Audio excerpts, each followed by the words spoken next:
Last time you guys had come to Chaser in search of a number of things. You're looking to get into the magic item market in town, look in on Losterog's potential activity in town, and also track down, at long last, the missing armor of your ally, Gerald of the Gatewatch, which was stolen from him months ago by a halfling named Korbul Leafbelly.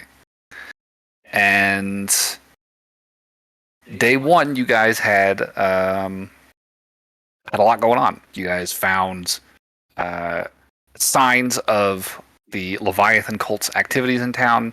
You made contact with a fellow named Henry Kitcher and set up a meeting with him that night, which turned out to be a sort of reveal that Henry was not, in fact, Henry, but your old acquaintance, Sandy. Sandy had beaten you to Chaser, had taken Henry out of the equation and taken his place, leaving his body in the bathtub for you to discover, and joining you in your room very shortly after. She made herself known very quickly and made it clear to you guys that she was glad to see you, hoping perhaps that you guys could work together on this Korbul problem, given that you both seem to have similar goals. She made it very clear that she did not, in fact, want to compete with you after the way things went last time, and was very appreciative that you guys agreed to work with her on this. So, sharing what she knew about the situation, she told you guys that Korbul had more or less broken off from the Calabaya family over the past few months. He had started making this transition a few months ago after he had come into possession of a magic mirror, quote unquote, which he was shopping around a few buyers, Gerald being one of them. The Calabayas never heard back about the sale of this mirror, nor about many sales following that mirror's acquisition. And as of last month, during the midst of the Quartermatch incident, Korbul made his clean break and went completely dark. Calvai has not heard from him since that time. So they have dispatched Sandy to Chaser in order to track him down and reacquire their stolen merchandise. You guys did come to an agreement that Gerald's armor would be returned to him, but as far as any other items, Sandy did advise that if you were to attempt stealing anything from anyone in Chaser, that it would pay to know who you were stealing from, and that there was a good chance that anything you might take from Korbul's lair would be Calabaya property. There was a pitch made to potentially split some of Korbul's gains since that time. That was tabled in favor of moving on the Korbul situation sooner than later. So, with Sandy in tow, you guys made a plan to scan the surrounding region using a few spells to see if you could track down Korbul's hideout. You knew that a few of his underlings were staying in town. Some of them were staying at a place called the Cove. You discovered this by interrogating Henry Kitcher's corpse. And you also learned that some of his enforcers came by every so often with coin for Henry to launder through the Crimson Claw Inn.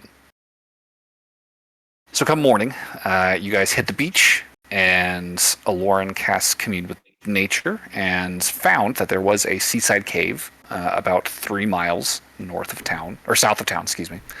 And you guys let her make the trip up there alone to start out. And sure enough, you found that there was a secret, hidden, piratey-looking port of call in this cavern. And without going too deep into it yourself, you definitely hurried back to the party to report your findings.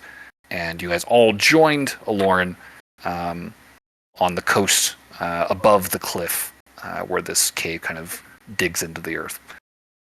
You did some poking around. You found a drain in a nearby river, and you found a narrow funnel in the sort of talus debris under a rail bridge, kind of spanning this river valley.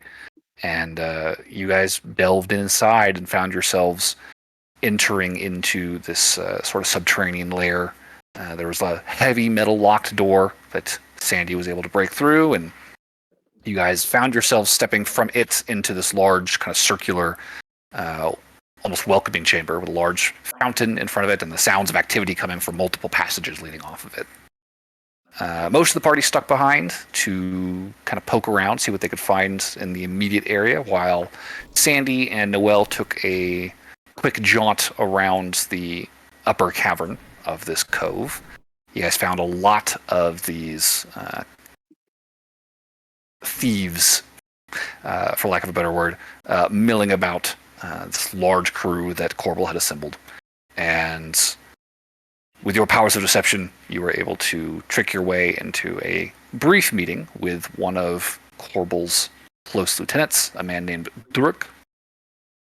You very easily convinced him that there was an incident down at the ships that needed his attention. So he quickly called some crew to join you guys as you began to escort him back towards the entryway where the rest of the party is waiting in ambush. So we are picking up right there. The party is about to reconverge. Noelle and Sandy are basically leading this group of 9 people down the steps towards the entryway where the rest of the party is waiting. Are there any questions before we jump into it? And if not, where does everybody want to be as I get the stream set up for... I was just about to ask what's the setup like. Yeah, let me share a screen.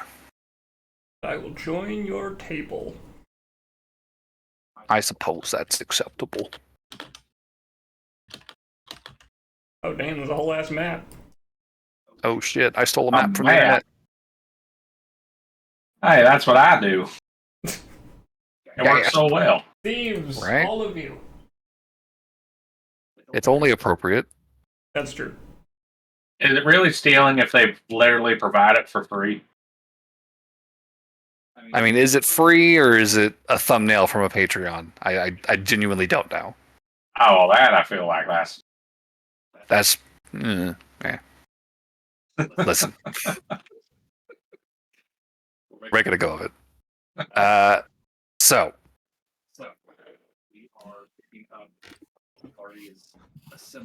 we are picking on either side of the entryway. Noelle and Sandy are leading these guys down the stairs, and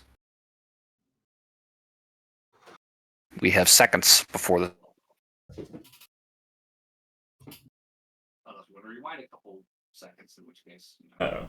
So I'll pop. Rewind a couple seconds, in which case, if you guys want to do some preparatory work to set up, that is more than acceptable. So, what are we... Oh boy. Well, your internet's really chugging.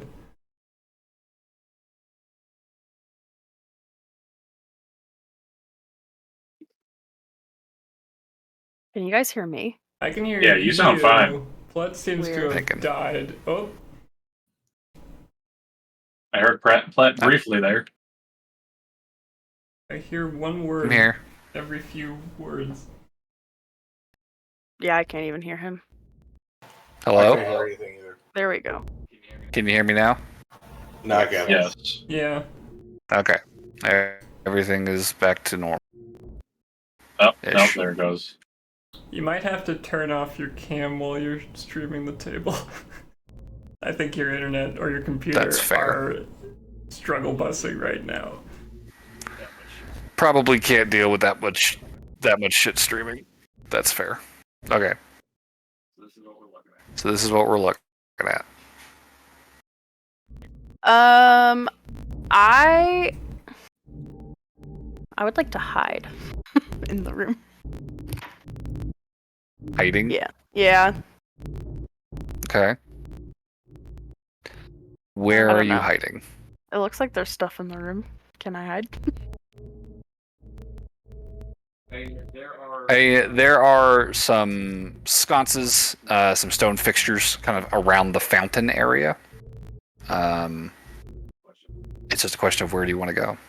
Actually, you know what? I think I might just stay where I'm at. Hey, you know what?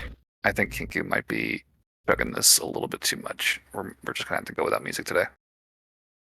I think John's gonna just stick up against the wall as much as possible.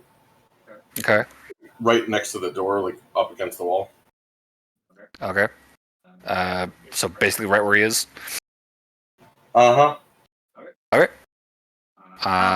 So John will do a stealth check. Burberry is missing. I am missing. I forgot. You were missing. There he is. I'm gonna set up a Guardian of Faith on the other side of the entrance. 21.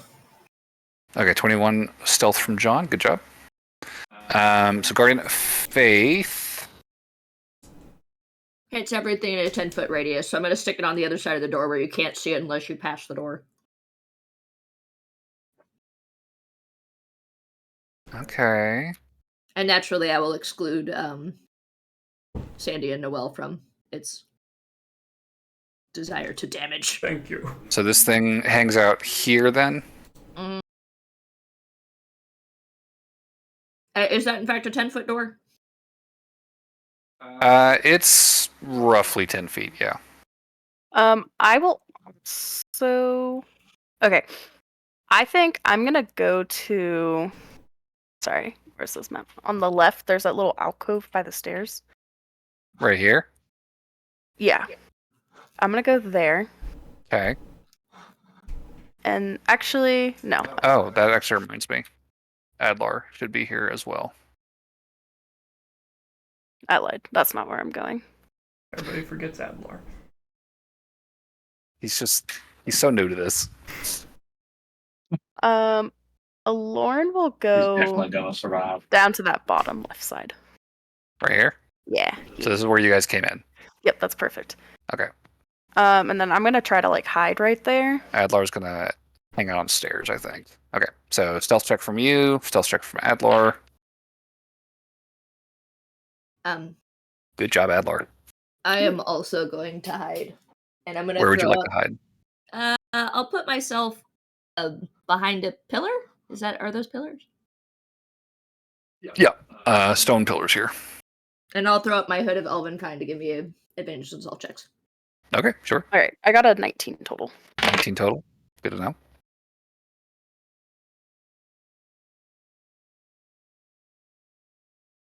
Barnaby, what are you doing? 18 from Burberry? Uh-huh. Okay. If people are trying to be stealthy, as much as I want to start flying, I feel like that's a bad idea. Fly behind the pillar! We're gonna be stealthy for like 6 seconds and then For one turn. Well- Just one turn, Barnaby. Yeah, I can wait. That's what I'm kind of getting at. Okay. So, One turn. I think I am just gonna see if I can't get to that squarish rectangular shape on the other side and see if I can't just hunker down, ready Over to here? attack if I see anything. Sure. Anything threatening, of course. Okay. Easy enough. Go ahead and give me a stealth check. Oh, I'm good at those. Let's see.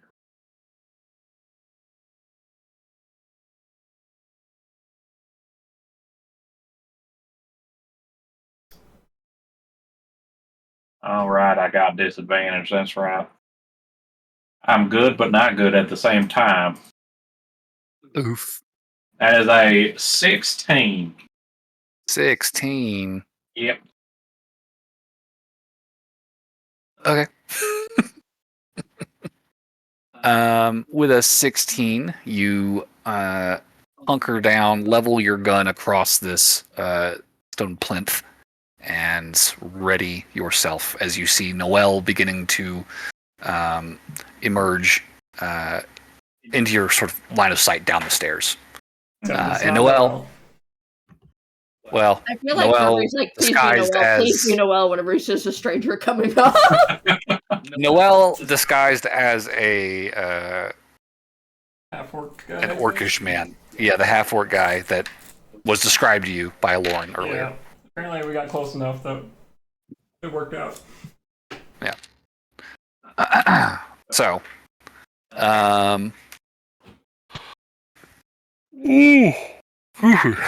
you are followed by Sandy, who is followed by Durek, who is followed by a crew of about 8 individuals. What's the like space we're working with, like scale-wise here?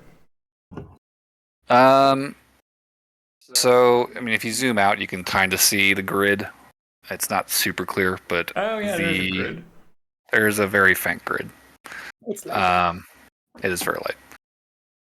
So you're looking at probably like half a unit per square. Okay. So this is about 3 squares across, it looks like. So 15 feet across the fountain. About 20 feet from the fountain to the base of the stairs. Okay.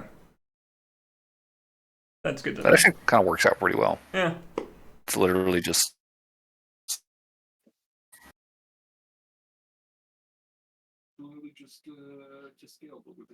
Yeah. Moved over one. So, what is going to happen to kick us off? I don't think I don't think it's me and Sandy, because I think what we kind of said was like, hey, we'll take you to the entrance where we, saw something weird. Yeah. So we're just heading towards, I guess, where Aloran's kind of hiding. Well, you said the boats is where it was, right? Or was it the entrance? I said the hill entrance was where we got it. saw something weird. So you guys would be... I mean, honestly, you would probably be about here because this Guardian of Faith attacks as soon as this guy is within 10 feet, right? Mm-hmm. Yep. So he has to make a dexterity saving throw. Yep. And he's going to be making that a disadvantage because he does not know it's there. Yep. Wait, There's a what? I'm sorry, I haven't heard a lot the past couple minutes. Oh. So I'm like, wait, there's a Guardian of Faith up? What's that? The big figure here is a Guardian of Faith summon. The Burberry threw out. So he is almost definitely failing this. So he is going to take a big flat 20 radiant damage. Yep. And that is going to kick off initiative order as this whole posse is surprised. So go ahead and give me some initiative checks, everybody. Is it a D20 or? Yeah, let's just use a D20. I've been forgetting to call for other stuff. Okay. 22. 18 you said, Barnaby? From Barnaby, yep. Okay. 22 from Burberry. 17 from Aloran. 17 from John. 17. 11. I think John has higher dex. 11. John has a 19 dex. Yeah, 14. Sandy is going to get... Not bad.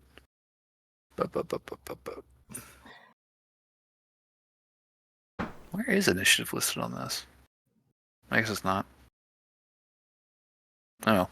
It's a decent number for Sandy. That'll be... 19, and Adlar will roll... Ooh, also good.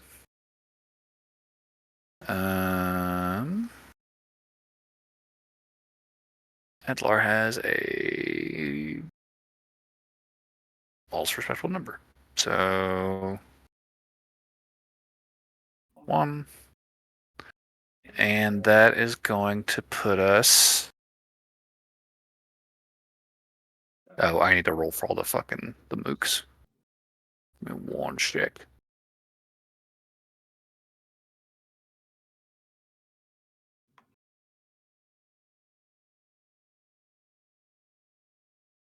So that's going to be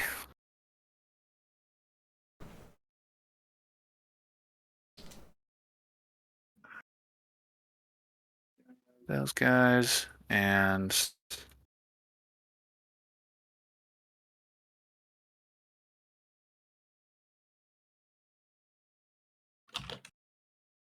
okay.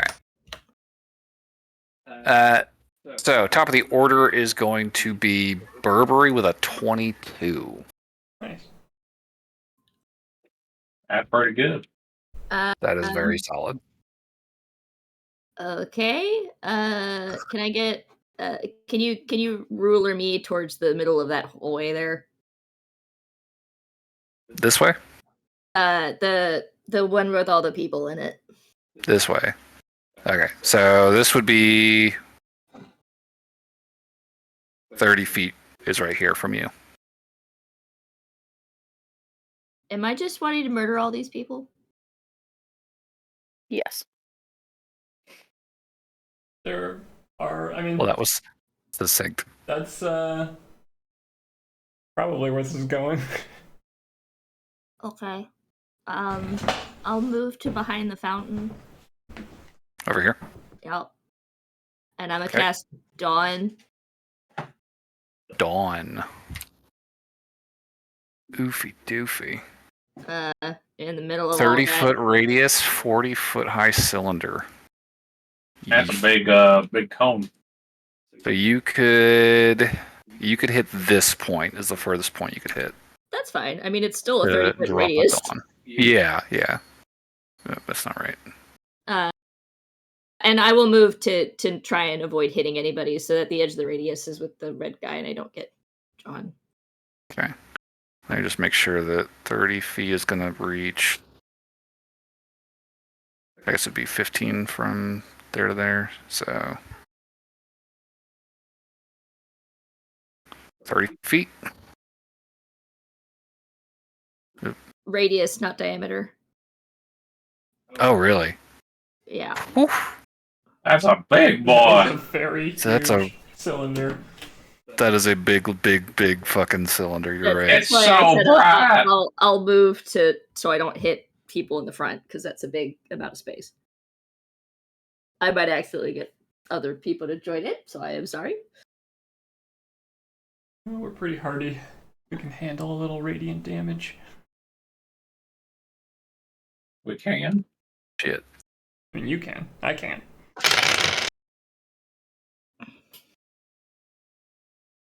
What's all this wee stuff if I'm the only one handling it? 30 from that distance and then 30 this way. So the problem is you're probably going to hit Noel. Well, that's why I said I'll move. Like if I need to move a little over to the left so I can see further down the hallway, I will. Oh, okay. Let me see here. So you could get to here. And that would give you. Yeah, you could get a line of sight up there. You're gonna hit the ceiling at some point because you're looking upstairs, right? That's fine. So you're not going all the way down that way, but if we go, say to that's probably enough.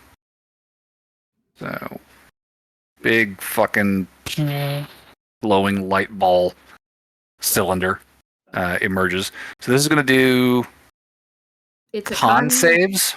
It's a con save. If they fail at their con save, they'll take 24 points of damage, and if they succeed, they'll take 12. Okay. So I need to roll 9d12 cons or 9d20s. Are they still surprised? Yeah, they would be. So that would be disadvantaged. What is your spell save DC? 15. I almost feel bad. 15? Yeah. Is it really? Yep. I mean, that's what the sheet says. I don't. 8 plus wisdom plus proficiency. 8 plus. Oh, wait. Plus 3 that's plus- more. Well, 4 plus 3 plus 8 It's 15. 15. is 15. That tracks. Okay. tracks. I thought your wisdom was higher. Okay, That's because it normally is for clerics, but I'm built different. Touché. Okay, so that's a bunch of failures and some potential successes. So let me re-roll the successes to see if they actually succeed. And they don't. That is 9 failures. Perfect. So everyone is taking 24. 4d10 24. Jesus. When you say everyone, who's everyone? You're not included. You're fine. Okay. Only the bad guys. So there's just a blinding flash of radiant energy that shoots out of this hallway, just enveloping everybody you're looking at. I just did about 240 points of damage in one turn. Damn. That's a lot of damage.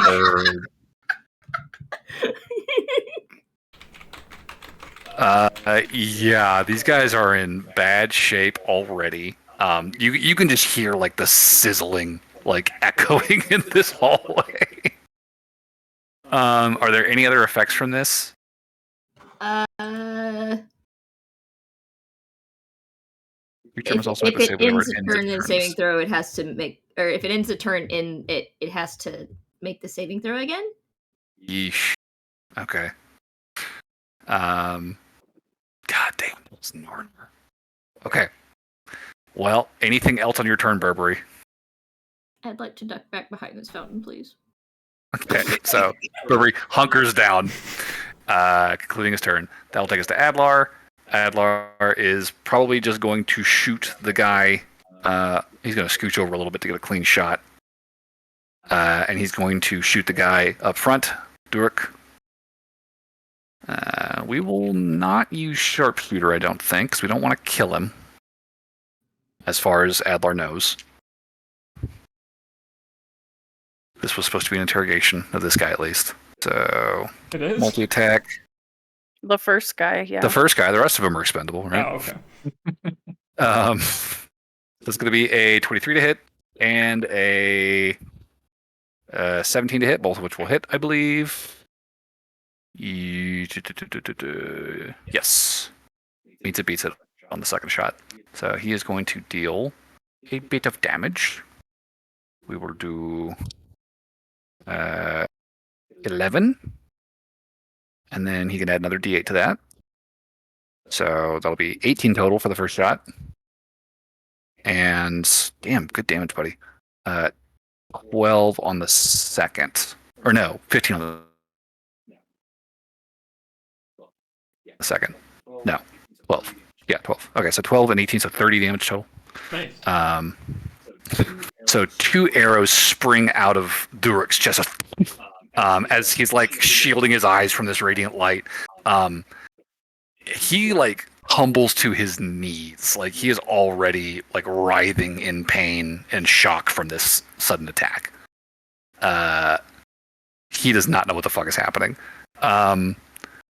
We have a surprised fella. We have Sandy coming up.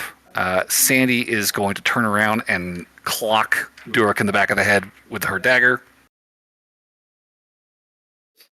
So that is going to hit.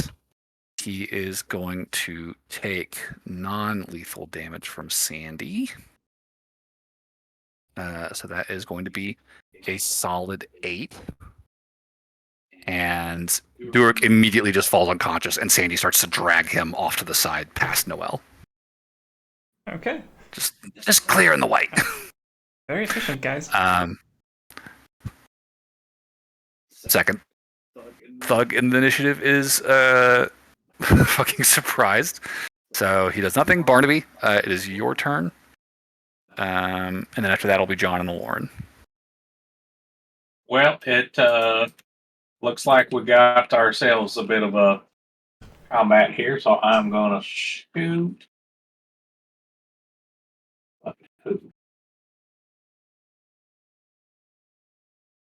Does that light interfere with anything for people outside of it? I don't believe so. It just says it's a bright light. Okay, like it doesn't provide like partial cover to them or anything like that. No, it's a 30-foot radius, 40-foot high cylinder of bright light that counts as sunlight. That's it.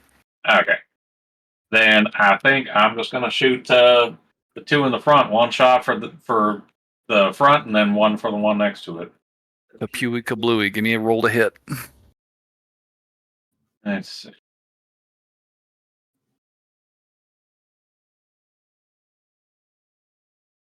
So that is a 17 and a 16. Both are going to hit. That was a 3 and a 2 plus my bonus. Jesus. I got a nice bonus. No shit. All right, so damage. What is the minimum amount of damage you can do? Let's see. It's 2d10 plus 1. So an average of, Well, plus your dex. yeah, plus my dex, which is 5. So it's a 8 is your 2d10 minimum? plus 2d10 plus 6. Okay. That is a minimum of 8 damage, which is just enough to kill these guys outright. Oh, All right. that works. So Then I'm going to use shots Deadeye. ring out, and you see these guys fucking hit the ground. Yeah, go for it. I'll use Deadeye. So let's see. Yeah, go for it. Again? It's been I think a you while. probably still have line of sight on. It's another attack, and I think it's a bonus action. Yeah, and I can make 2 additional attacks this way before I take a short rest, but not in the same turn. Not in the same turn. Okay. So yeah, just get an additional attack. So that is 20. Gotta hit a guy. 20. 20 hits. That's another dead dude. So 3 shots and 3 bodies come tumbling down the stairs, sizzling in radiant energy. So there's just a pile of dudes. That will take us to Durek, who needs to make a death save. Clearly, these people need to get outside more. That the light did this much. Or no, excuse me. That takes us to John and Lauren, not Durek. I guess the problem is if we're waiting for these people to get into the room, then pretty much have to hold my actions until after they're close enough to the room or in the room. I think you could probably go at this point. I don't think they're gonna keep approaching. They're probably gonna try and bolt now. Okay, then how far can I get with my movement without dashing? How much movement do you have? 40 feet. 40 feet. Okay, so you could get. So this is 15 to the base of the stairs, and then 25 would get you upstairs. Can I bamf to the back of them? How far does that go? 30 feet? 30 feet? You can get into the middle of them. Like, Or wait, is that? Is one 5 feet or is one 10 feet? I think one might be 5 feet. I think you're right. I was wondering about how you were measuring that. Yeah, these are supposed to be 5-foot squares. Okay, so one. So you need 6 for movement. So you could get into their midst and then teleport behind them easily. okay. Yeah. So I basically just want to bamf behind them, and that doesn't attack at the end of the bamf. Don't end your turn there. I'm going to attack. What? Don't end your turn there. I didn't plan on it? Okay. Why? Because my spell will hit you if you do. Oh. Oh no, he might have less than 100 hit points. Oh no, John takes damage. The horror. I'm going to rage. Okay. And I'm going to attack the guy right next to me. Okay, yeah, sure. I just don't want to take him to take damage when he doesn't have to. It just keeps happening.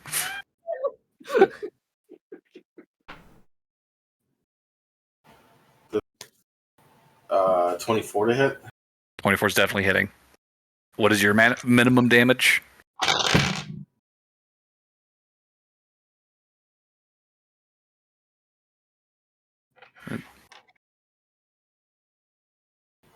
It's wait, I think. It's been so long since I've done this. Well, how about okay? So it's your damage dice plus your strength plus your rage bonus, whatever that is now.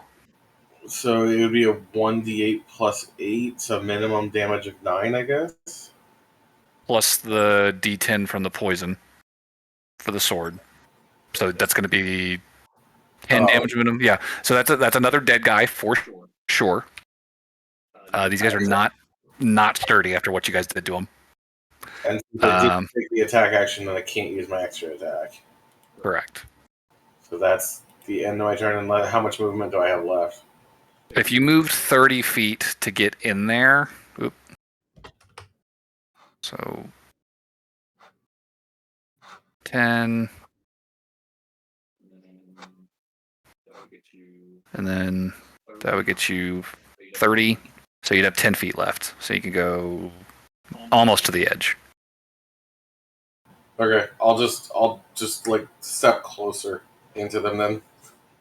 So get into their midst. Yeah, if I'm gonna take damage, I might as well just stay there. All right. I'll say give me a Constitution saving throw. You can do it.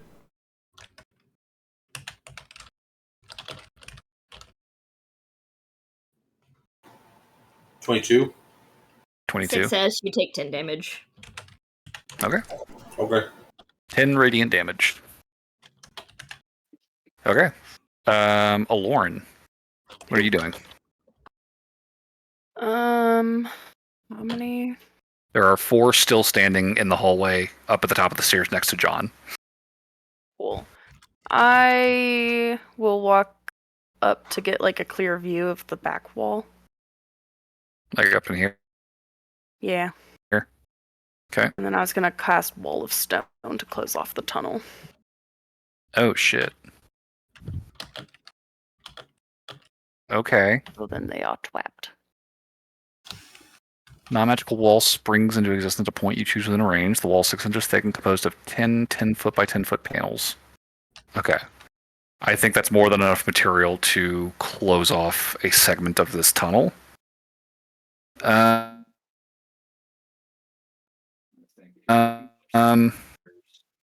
to think. If you're looking upstairs, you're looking basically down the tunnel. I'd say you probably have to like crouch over to get like the right angle to just see all the way to the end of that tunnel, but you can definitely make that happen. So we're just gonna close in with 10-foot panels this tunnel and lock John and these guys into the end of the tunnel together. Something. They're trapped in here with him. Something. Yeah. The remaining thugs are still surprised, which takes us to, or excuse me, the next thugs in the order are dead. So that takes us to Noel. Well, not much more to do, to be honest. Task accomplished. I guess just for the hell of it, I'll do a hypnotic pattern on the 4 guys who are in the dawn circle. All right. Just to make sure they don't do any crazy something. Who knows? Oop. So they need to each make, I think, wisdom saves for that. All right. So that's 1, 2, 3, 4. And yeah, I'll do it just short of John so he doesn't get caught up in it. Sure. What is your spell save DC? 18. 18. That is not good for them. That is 4 failures. All right. Okay, they are all stunned. Or incapacitated, excuse me. Perfect. That will take us To their turn, they are surprised and unable to move, and also incapacitated and unable to move. Into the initiative round, you guys will hear some sounds, some rummaging from this passageway on the left here. You can hear the sounds of raised voices muffled by the door. Something is happening on that side of the door. So we are going to...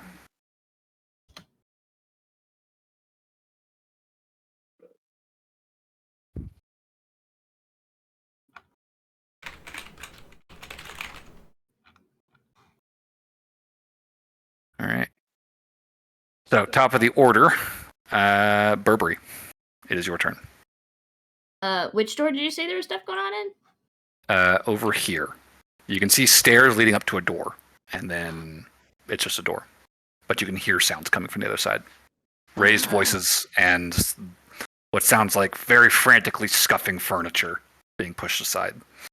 Okay. I'm gonna bonus action do my cleric thing and switch out some spells, and then I will use stone shape to block the door with the wall. Use stone shape to block the door of the wall. Okay. Stone shape lets you move a 5-foot. Isn't that all I need? Cube, is it? Stone object of medium size or smaller, or a section of stone no more than 5 feet in any dimension, and form it into a shape that suits your purpose. I was reading stone shape. You can actually make it so that it just can't even open the door. Like you can meld it back into the wood, the stone. I mean, that would be enough to close off that tunnel. Yeah. So you're just like pulling a 5-foot block of stone in the way of this passage. Yep. And they are not going to be able to get past it, basically. Literally just like lower it from the roof. Yep. Just Minecraft this shit. You use a 4th level spell slot to literally place a Minecraft block that they don't have the tools to break. And I hope that the door opens inwards. They just open the door. It's just solid rock. Yeah, so you can get up there. You can give it a little hop, slap the top of the ceiling, and then this pillar of stone just drops down in front of the door. Okay, that will take us to Adlar, who is, I think, probably taking that cue, going to run over this way. I think he's got a little extra movement because he's a wood elf, so that should be 7 to 35. So he can, and he is going to cover that hall. With stone shape? That'll be, no, with a bow and arrow. Oh.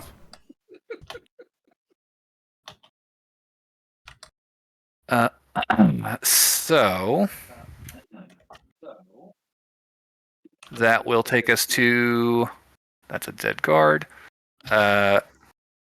Sandy, who is going to pull this guy further away from the Guardian of Faith and continue to stabilize him, or try to stabilize him with a medicine check. Gotcha. And that will succeed. So Sandy is going to start staunching the bleeding and just give you guys a good thumbs up, like, good shots, team. Real good shit. Oh, he's a bleeder. Fuck. And just hold pressure there. Burberry, you will hear banging as a wooden door is repeatedly slammed against a newly formed stone pillar and cursing from the other side of the door. I do hope they have a way of coming out. I hope I didn't just trap them in a room. Go back around the other way! And you hear rapid footsteps beginning to recede back into that chamber. Yeah, we're not trapped. They still have the Cove, too, if they needed to leave. That's nowhere near here. So that will take us to one of the conscious guards at the top of the stairs. He is incapacitated. Nothing is happening with him. Barnaby, it's your turn. What are you doing? Well, seeing as I can't get through there, I think I'm just going to hold an action in case they find a way. Alrighty. Just gonna keep your gun leveled at that pillar, or Well, would I have been able to hear the we're going to try the other pathway? I don't think they realize there is no other pathway at the moment. Oh, okay. I think the only place people can come from is where Adlar posted up. Okay. I think I'm just going to train myself on that area. Okay. Do you want to move? Yeah, I can reach from there. I'm fine. Okay. Sure enough. That will take us to Morgard's turn. Again, footsteps receding from the stone pillar in that chamber, Burberry, as the guards appear to be backing off and trying a different way. That takes us to John and Aloran. I guess I'll just attack the one closest to me. Okay. Give me a roll to hit.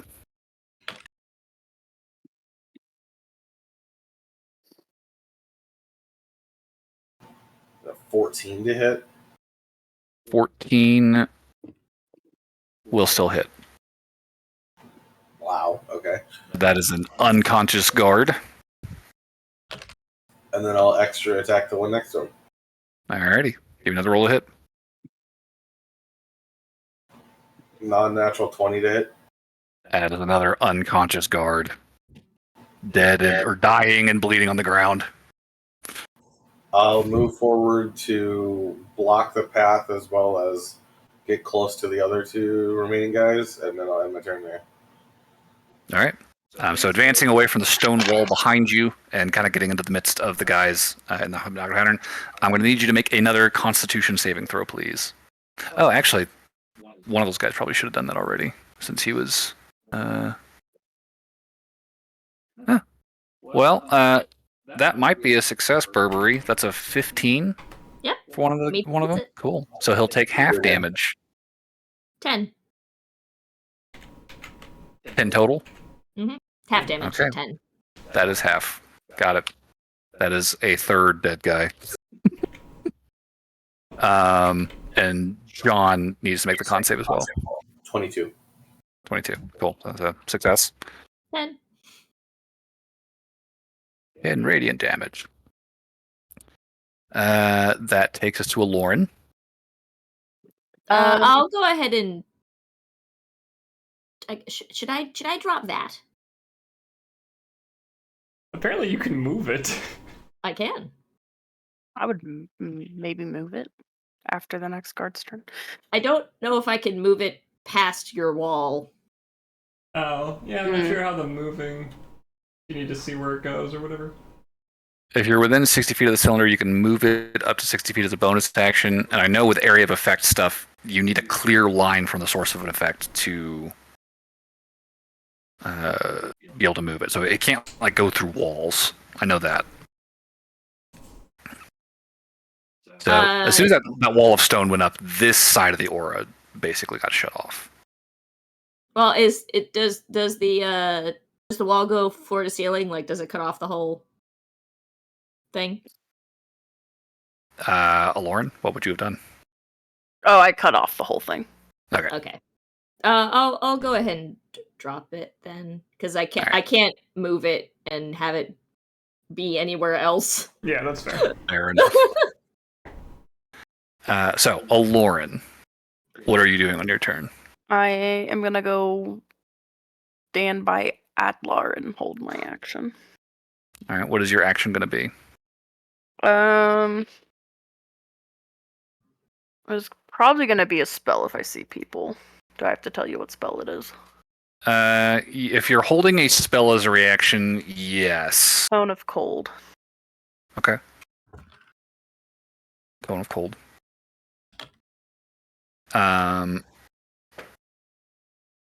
that will take us to, and I will let you know that if the trigger doesn't go off when you hold spells, you do still lose the spell slot. Oh, fuck that. Never mind, I'm not doing anything. Okay, just gonna wait. Yeah, if that's the case, I'm just not gonna do shit. Okay. That will take us to Morgard, who is running.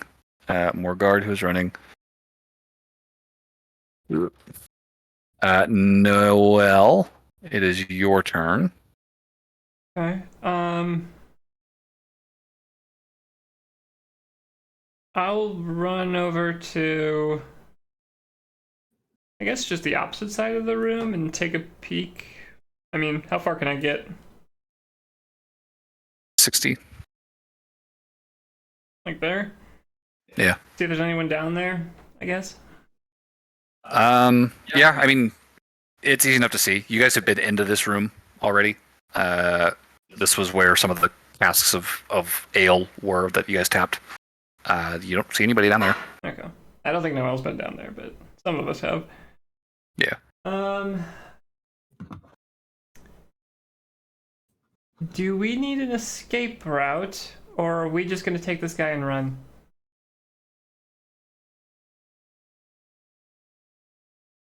That's a good question. That is Party. what I'm trying to determine. Well, if we stay here too long, they're definitely going to find another way. There's at least that way. Points like uncertainly down one like the right corridor, because Burberry did not go down there. Burberry just hung out This way.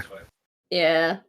I mean, Aloran has been down that way, but she came from a different direction. So we could either try and block this off entirely, or take him with us. But we are going to have to be efficient with it. I'd say if we're moving, we should just start going. But I think for this turn, I'll probably just, I don't know, could I just make a perception check to hear if anyone sounds like they're coming and they're close or something? Yeah, give me a perception check. Call that my action. 15? 15. So you do already sense like the sound coming from Burberry and John's passages are pretty muffled. You can't really hear any of the sounds that you were hearing earlier. Okay. You do hear some commotion down Aloran and Adlar's passage. There are voices echoing up out of this direction, but they don't sound terribly close.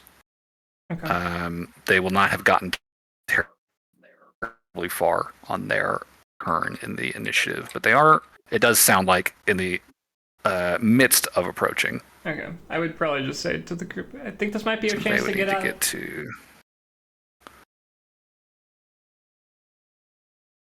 And I'll call that my turn. Sure. So, people are definitely on their way. I have a question. Yeah. Do we? This is just a question for the party. Do we just want to kill everybody and rob everything, or are we just gonna dip? I'd rather not. We still don't know what this is attached to. Well, this is Korbul's place, the Cove, right? This is where Henry said they bring the coin from, and where Durek stays. Well, yeah, but didn't they say Korbul has a sponsor and we don't know who that is? Or is that No, Korbul broke ties with his old sponsor, who was the Calbayas. Oh, okay. All right. Yeah, that's their beef with him. I'm just trying to avoid stepping on toes. I just don't want to step on toes. If we can do it without stepping on toes, sure. I felt like this was the one people that it's okay to steal and rob from. That being said, it maybe we could just block that passage instead and just get the stuff without killing anyone.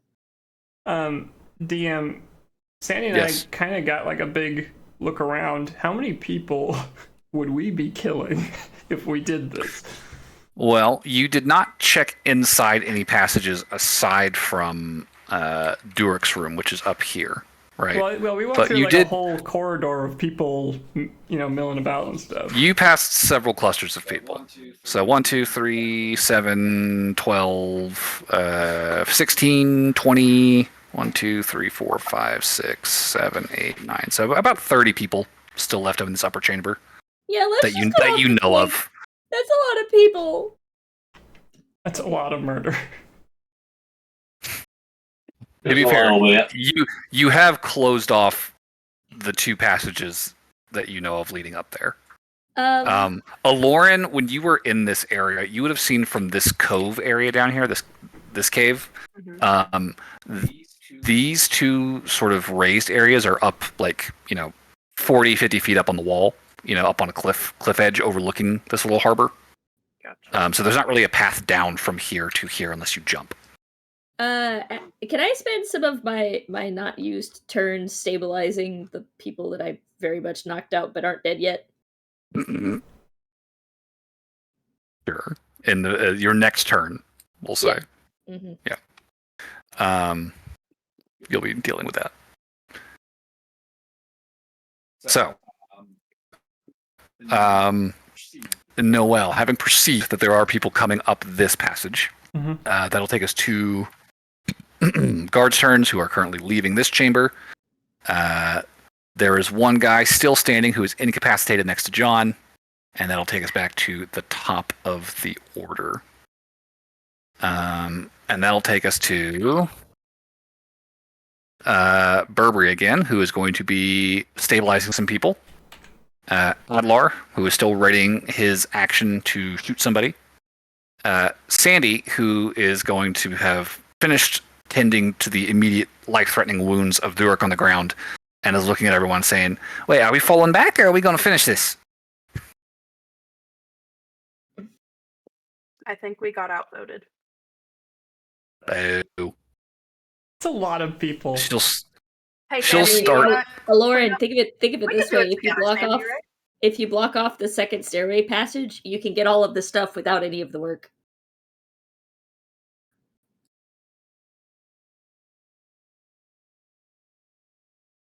Because that looks like a lot of storage in those 3 rooms.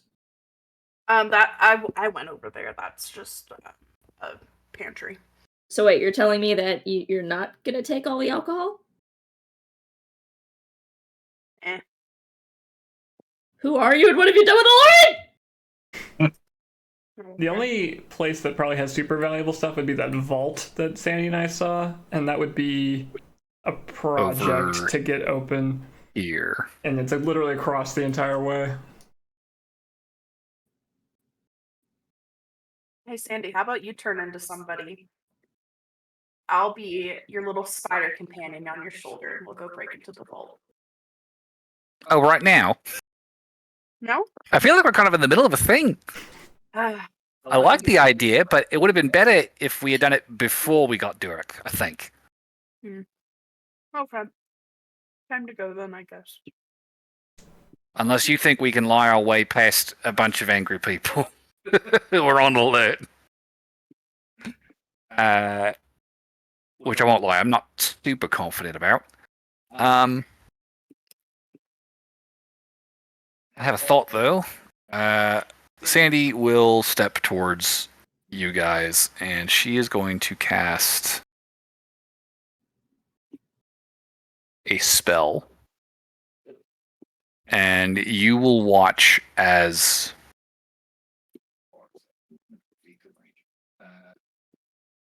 How far is it? Staircase in this chamber is going to suddenly erupt into crackling flames.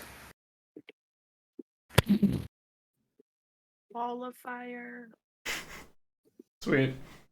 Okay, we've got some time. How long does that What's the last? play? I've got 10 minutes on this.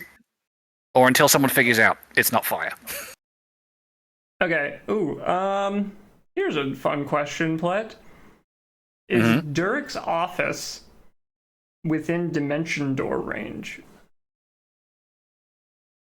Durek's office and dimension door range. Ooh. Oop. So that would be a 1 is equal to 5 feet. So you need 500 divided by 5 is 100. Mm-hmm. Yeah, looks like it. If we got 10 minutes, I can go check it out and come right back. Want me to go with you? You could actually. I could do 2 people with Dimension Door. Ooh, maybe Lord could pick up the safe and turn it into something again, and we just bring the safe along. Well, if we're lucky, maybe there's some secret or trick to the safe in his office that we can find. Or it'd be better if Sandy went with you, so she could pick the lock. Can you pick locks, Sandy? I got us in here, didn't I? That's She true. picked that door like it was nothing. Wait. Was the safe like super light? I mean, we did see the door. Was it? Oh, how wait, was it like closed? So there was just a standard sort of door in this chamber. The safe. Are you talking about the vault? The vault. Whatever. Vault, safe. Like the big vault Yeah. over here? Very different from a safe. But it keeps things so safe. It was a big pair of metal double doors that were sealed with 3 locks. 3 different key locks that were made out of a sort of greenish sheen. Oh wait, In that case, is the vault within dimension door range? That's a dangerous proposition. Because if there's like anti-teleporty stuff in there, I'm fucked. Wait, real quick. The guy who's on the ground that we were getting this guy, can I go through his shit to see if he has keys? Yeah, you can do that on your turn. So you guys would definitely hear there is at least kind of suspended initiative right now. There's definitely commotion coming from the other side of this stone wall that Alorn built. There's definitely people gathering around out there. If we're in a sort of suspended initiative, can I just knock out that guy next to me? Yeah, for sure. So he's out. There are 8 bodies in here alongside Durek. Just so you'll remember. Looting Durek. You would find on his person, he is currently in possession of a pretty nasty single-edged longsword, kind of a falchion in its make. He has a very pointed, sort of a cinqueta-looking short sword, heavy crossbow on his back, splint armor. He does have a greenish tinged metal key in his possession. It is hanging from a chain around his neck. Okay. You would also find a coin purse with probably 15 platinum and 24 gold pieces. Nice. And he would also have he'd have ammunition for the crossbow, so like 20 bolts in a box. Cool. Okay. I have a plan. So I can go with y'all. Do you have a bag of holding, Noel? I do not. Here, have my bag of holding. And then she's like, now I will crawl inside said bag of holding. And then you can, I'll be on your person, but in an interdimensional space, and then you can take both me and Sandy. That's crafty. I like that. Okay, yeah. Okay. Sure. So I'll be. Does anyone have? Okay, wait. Before we do this, does anyone have dispel magic today or no? I think I do. That might be relevant if we're gonna touch this vault.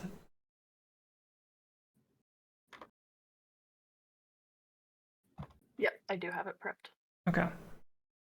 And this works out. All right, we got 10 minutes. Let's see what we can get done. I'm gonna be Durek. I'm gonna transform into Durek and mimic his armor with my magic armor. Okay. Sandy is going to retain her shape as that elf. Okay. I will grab Sandy and cast Dimension Door to get us to that office. I'll try and pick somewhere that was like behind the, the wall or the door or whatever, just so we're not immediately appearing in the middle of it. Whoosh. Quick question: is Sandy's spell like dependent on her being close by?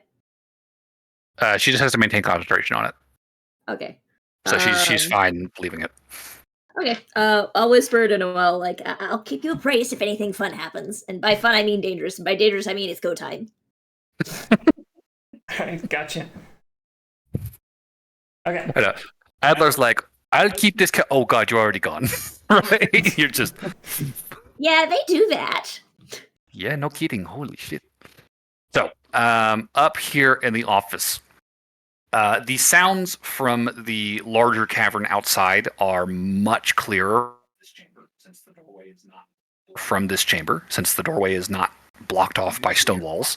You can definitely hear lots of foot traffic, lots of yelling and shouting and confusion. Like, what's going on? What's happening? What is this? What's going on? What is this wall? What the fuck? Where does everyone go? It's a little chaotic out there. So you've got some cover here. What are you doing in this office now that you're here? Let's search the place. All right. Investigation checks or perception, depending on your preference. I will do perception. I will investigate. And would Sandy be willing to... Oh, I'll give you Bardic Inspiration, Lauren. Is that a +8 to the roll? You get to roll a d10 and add that. Oh, shit. Okay, well, I'm gonna be doing some buko shit. D10. Oh, shit. It just got upgraded to d10. Oh, shit. John got a 17 oh, for perception. What was that? I said John got 17 for perception. You are not real. All right. Well, you, John, would hear there are people pounding on the stone wall, but not to much effect. It sounds like your cover is holding for the time being. All right. That's 35 from a Lauren. 35 from a Lauren. Natural 20 for 28 investigation. Oof. Sandy also rolled a 28.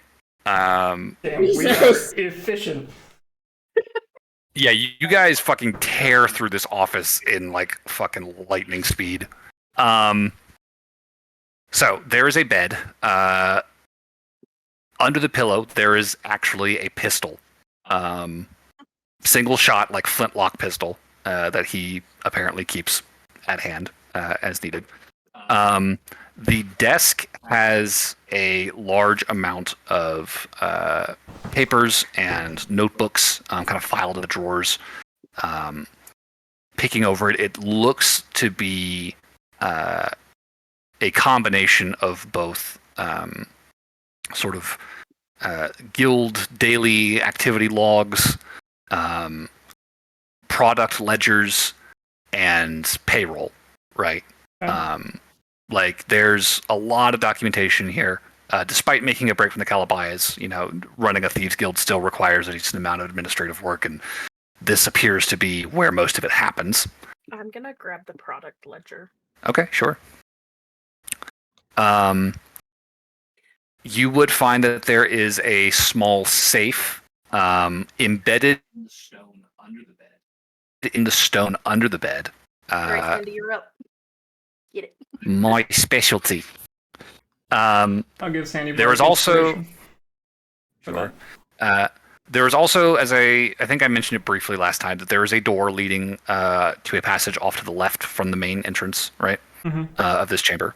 So that door is opened if you want to head through it. It's not locked. I'll glance over there, and if it's open, I'll just see what's what's beyond the doorway. It is an ugly chamber, stained with blood. You see very sharp, painful-looking implements hanging from racks and strewn about on a work table off to the side. with a chair bound in chains, as well as a table bound in chains, not too far off. Okay. Definitely gives off some torture chamber vibes. I'll just close There's that also door. Oh. a second door on the far end of this room. Cool. I'll go look through it. I got this. Move back. Okay. All right. Ooh, Sandy, that was terrible. What the fuck? You get Spark Inspiration. She does have bardic inspiration. That was a natural 2. Isn't she a rogue? Doesn't she get like, some bullshit or something? Reliable talent, I Yeah. believe. So it is a 10. Plus her sleight of hand, which is another 10. Plus her bardic inspiration, which is an 8. So 28. So Lauren, for the split second that Sandy like shoves herself onto the bed, like you just see her kind of like legs kind of kicking, in the air, kind of lazily, like her humming to herself. Got it. And seconds later, there's as she hefts this safe open.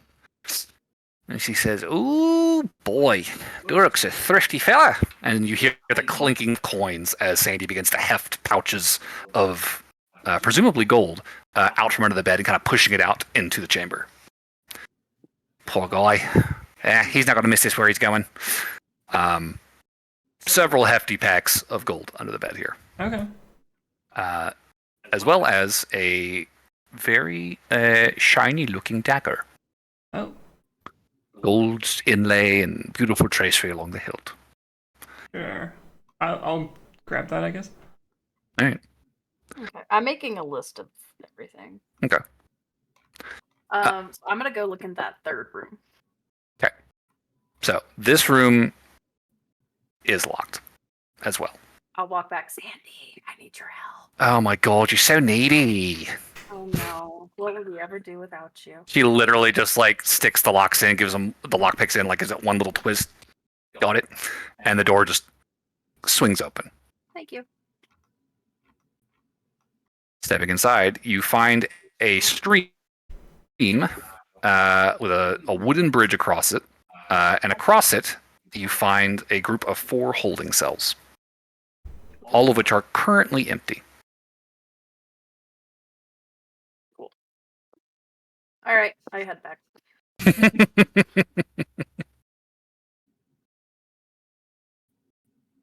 Because there wasn't anything of interest in there. I can tell you with your stupidly high perceptions and investigations, yeah, you guys are clocking these 3 chambers in very quick, short order. The valuables have been located. You do not see anything of interest beyond those chambers. Okay. All right, can I go kind of like peek my head out of the area? Okay. And see where all the guards are? Sure. I'll say give me a perception check. 22. 22. So, poking your head just around the corner and kind of looking out into the chamber, there's a large stone pillar that kind of obscures your view, this mound, really, of the portion of the chamber directly across from you. But you can see pretty much straight down this narrow sort of gully in the cave. A large cluster of people have sort of assembled around this stone wall. And you can see more beginning to sort of come out from around the corner, right? There's definitely an effort here. You see people kind of rushing back towards these tents, kind of scrounging for tools and hurrying back to like start banging at this stone wall with picks and backhoes and the like. It's busy over here. Looking this direction, you actually don't see anybody in that direction. They are out of sight as far as you can tell. But you can hear their voices echoing up from further into the chamber. Okay. I'm going to say, do we want to try to hit that vault, or we want to be good cookies and head back? I think we can give it a shot, but if it's not quick, then we probably need to just go. I will do... I'll probably cast Pass Without a Trace. Okay. Just to give us a... Sure. Then so that we can start sneaking over there. Damn it. I will say then go ahead and give me stealth check. Noelle and Lauren. Is Sandy not joining us? Sandy is joining you, but you're not rolling for her.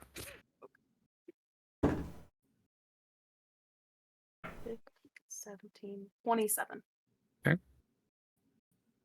35 from Sandy. 36 from Noelle. Oh, how sneaky. So very quietly, kind of creeping down the steps. These aren't ladders, by the way. These are stairs. They're steep. Creeping down the steps from this chamber, Durik's chambers, down to the floor of the cavern, and beginning to make your way along the stream towards the vault. You can see that there are people kind of running in and out of this chamber. Here, they are kind of coming from over here and over here, kind of sporadically, and you kind of wait for a gap in their movements before you scurry across this opening here, right? Mm-hmm. On the way, you would definitely see this appears to be some kind of armory that they are moving into. So, carrying on, you don't find anybody up here so much. They seem to have largely filtered down towards this overlook. And the vault is right up ahead. Cool. So, with those numbers, so far so good. You don't see anybody, and you're able to get up to the door and give it a look over again. And again, this is a large, heavy set of double steel doors that are locked with a trio of these green-tinged adamantine locks. I'm gonna use my sending stone to check in with Adlar and see how the group's doing. Okay. So, back down to the entry chamber. Do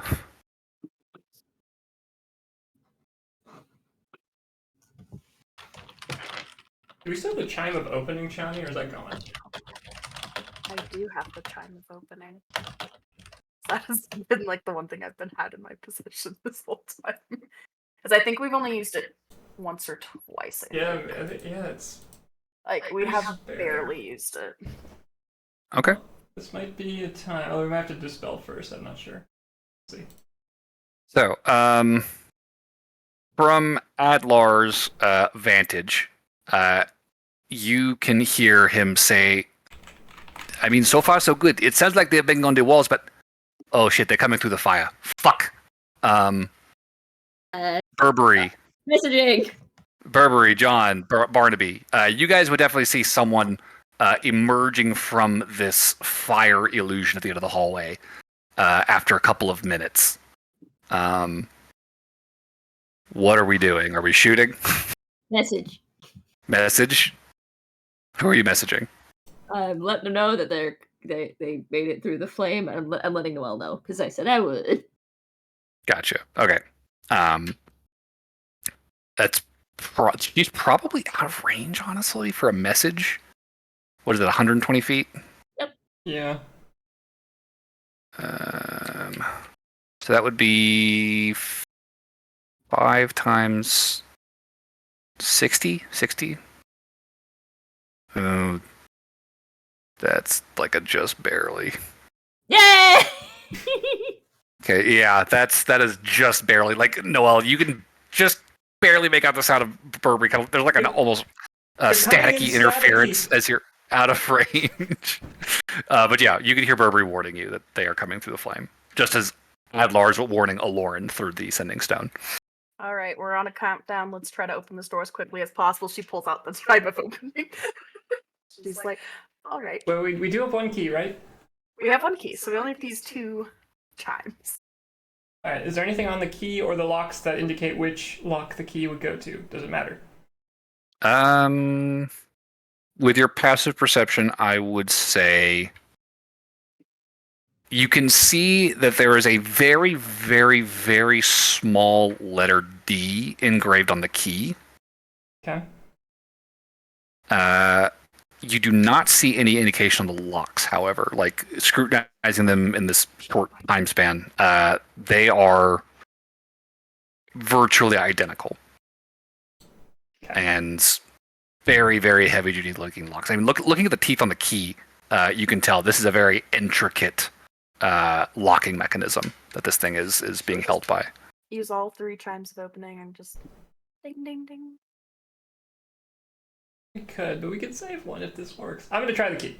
Okay, I'll try the top one. Top one. Okay.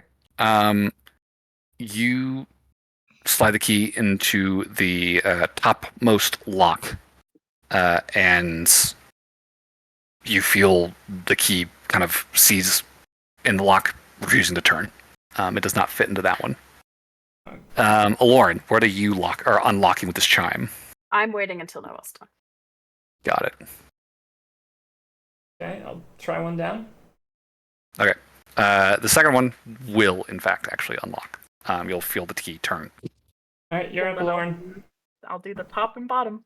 Okay, Ding, so ding. ding dong. These crystal clear chimes issue out from the lock as you strike with this chime of opening. And you can hear the tumblers inside the locks beginning to...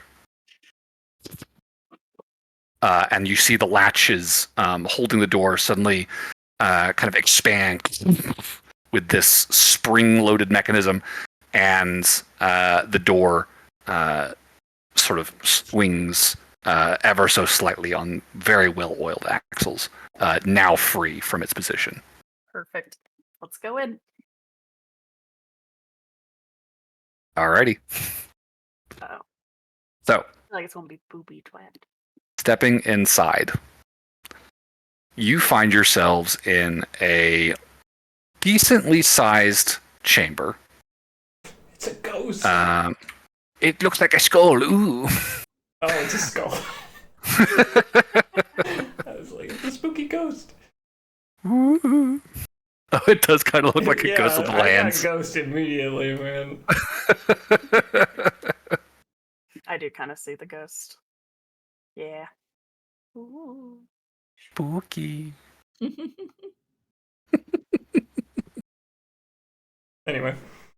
Anyways, this chamber is filled with containers, chests, crates, barrels, as well as sacks of coin and various types of valuable art pieces and bits of jewelry, gemstones. Like, just stepping in already, like, you're immediately reminded of Bloodbeard's trove in his hideout back on Daggermore, right? Cool. Bag of saving. Very much Send in a this note. vibe.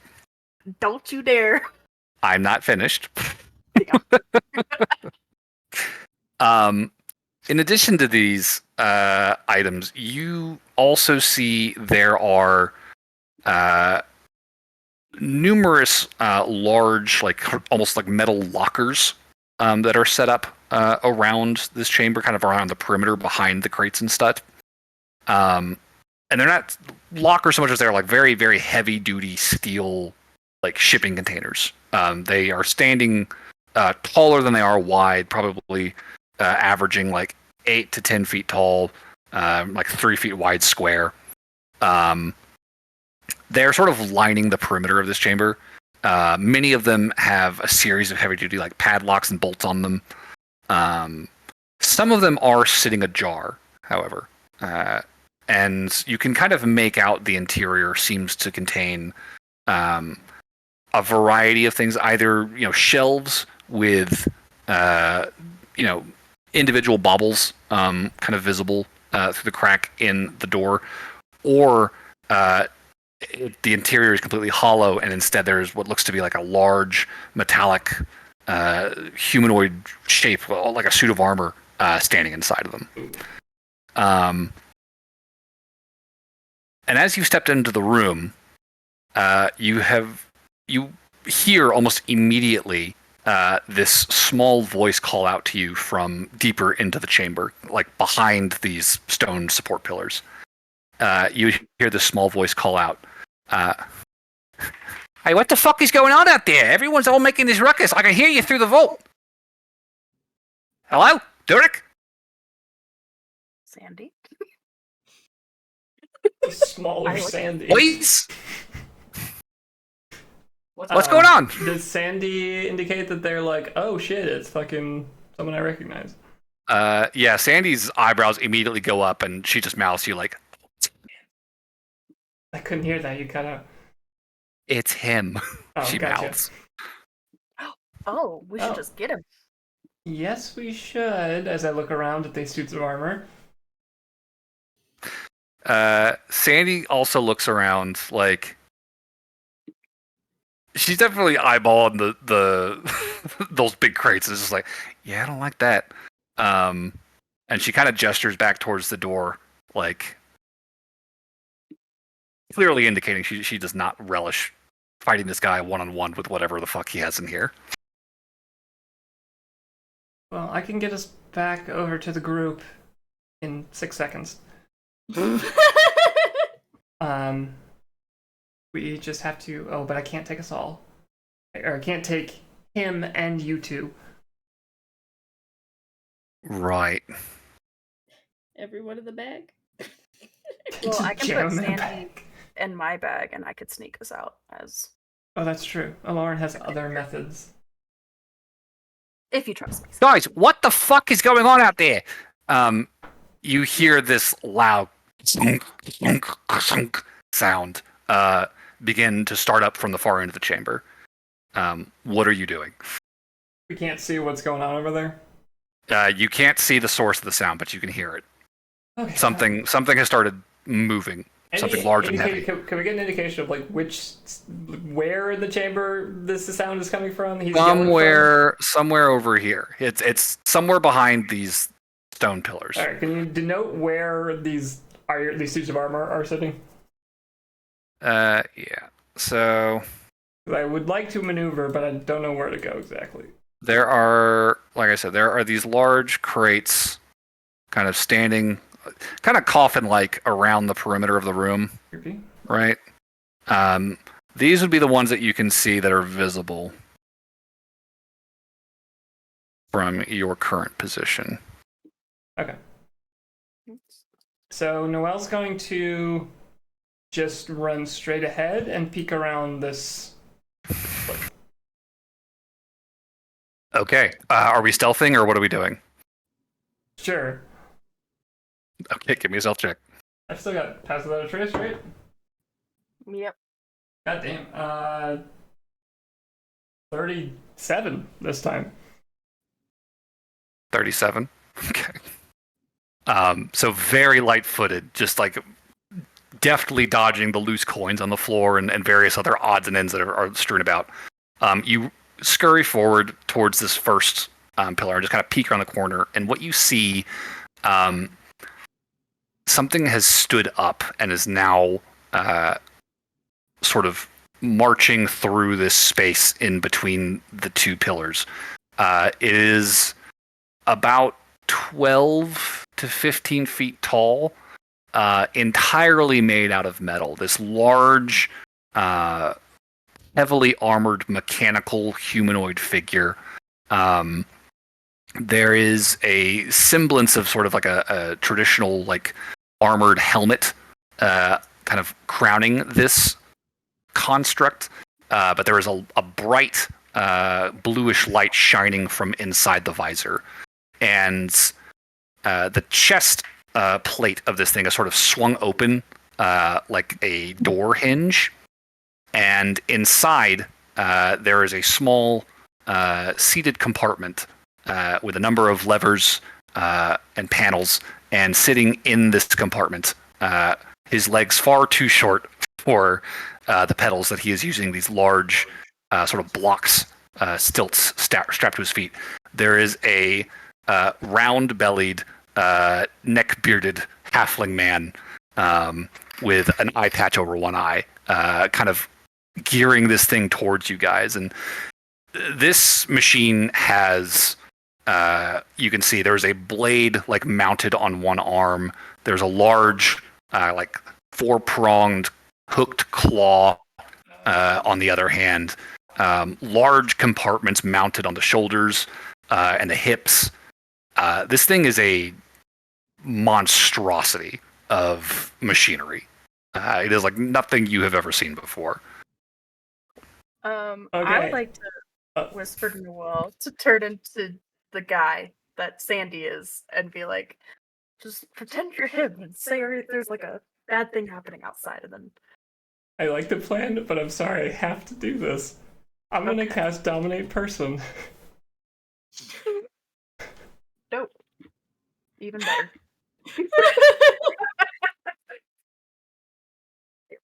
Okay.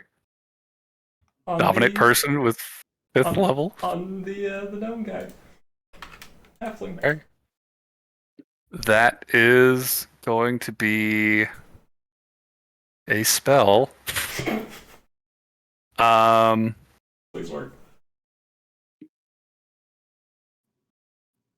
Is a 5th level spell? That's a 5th level spell. You are hidden, so he can't see you. Although he will be able to see you as you sort of make yourself known casting the spell. But it's still going to be a wisdom save. I believe so. Jesus Christ.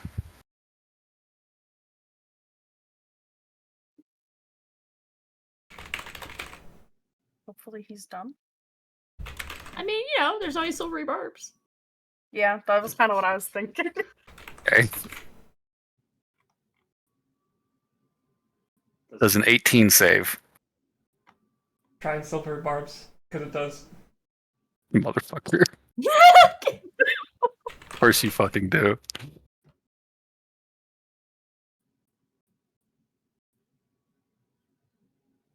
That is a 9. Okay, robot, we got 1 minute.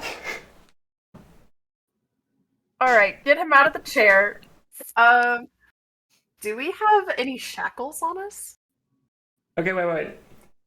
First thing, okay, so describe this again. He is in a robot suit, this dude? Yeah, it's like a 12 to 15 foot tall robot suit. Big boxy compartments on the shoulders and the hips. One arm has a sword, one arm has a claw, and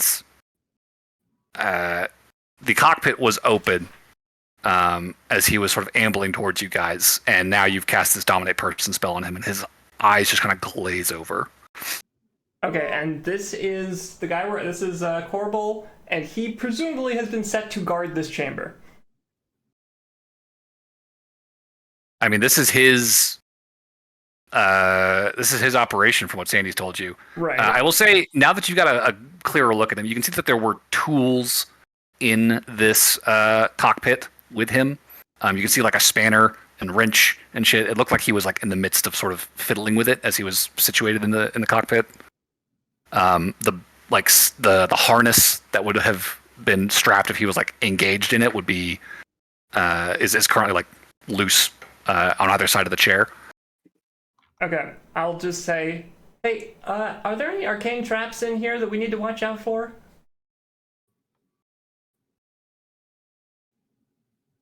Dominate person.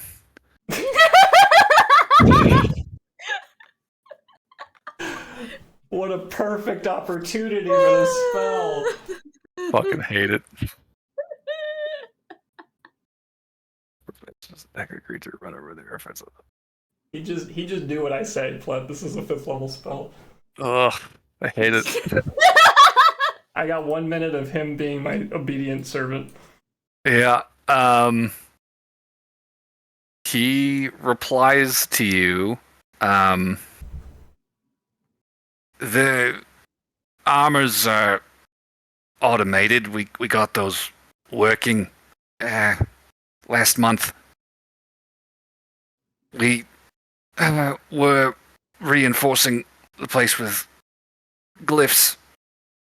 We're planning to you can tell he is fighting so hard to try and break through. Like he is I'll starting to bead sweat down his face. I'll gesture to Alarn and Sandy, and so they can listen to him saying this as well. Right. I have a weird question. Okay, while this is happening, since it sounds like that's all good, I'm gonna start looking for loot. Quick odd one. Can you force them to fail saving throws? Yes. So at the end of 55 seconds, you could theoretically cast again and make him fail. Oh well, I don't know about because you drop concentration to cast it again, so okay. you would just get a free or you get to try again. I feel like our best thing is to get him out of that machine. And, that was my next step. I just wanted to check on traps first. And just hog tie him, tie his hands together. Oh no, he's gonna come with me on Dimension Door. Oh yeah, I know. Just gag him and tie him up so he can't do anything and can't fight her. That is fair. That was my thought process, anyways. Okay, so what are you doing, Lauren? Go for it. Just in case he does know magic and stuff. Oh, I just was gonna start trying to look for some cool loot in here. I'll say, give me a perception check. Okay. Oh, nat 20. Yes. Good time. We've been rolling really good. Nat 20. I got nat 20 and You're finding shit. 12. Jesus. So, it would behoove me not to neglect that there is a clock going on right now. You guys have probably spanned about 20 seconds up here. Yep. What is happening down here over that 20-second period? Are we just shooting dudes? Is that the play? Like, what are you guys doing? Because there are people... Wait, quick question. So, are the stairs there going down? Yes. I'm going to cast Control Water. Okay. And I'm going to make it flood 20 feet. Control water. You just flood the area. You cause the water level of all standing water in the area to rise as much as 20 feet. If an area includes shore, the flooding water spills into dry land. That's awesome. Okay, so from down here then? Is that what's happening? I would like to make that corridor underwater. Jesus. That's a great use of that spell. Holy shit. I mean, we're never on the beach. I was excited. Okay.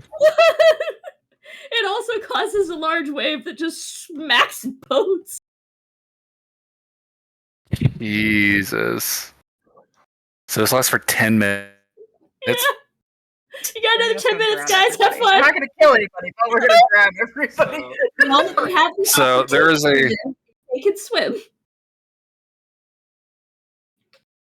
There is a swell of water from this chamber that, like, reaches up into this one and starts to, like, fucking just fill all of the lower chambers.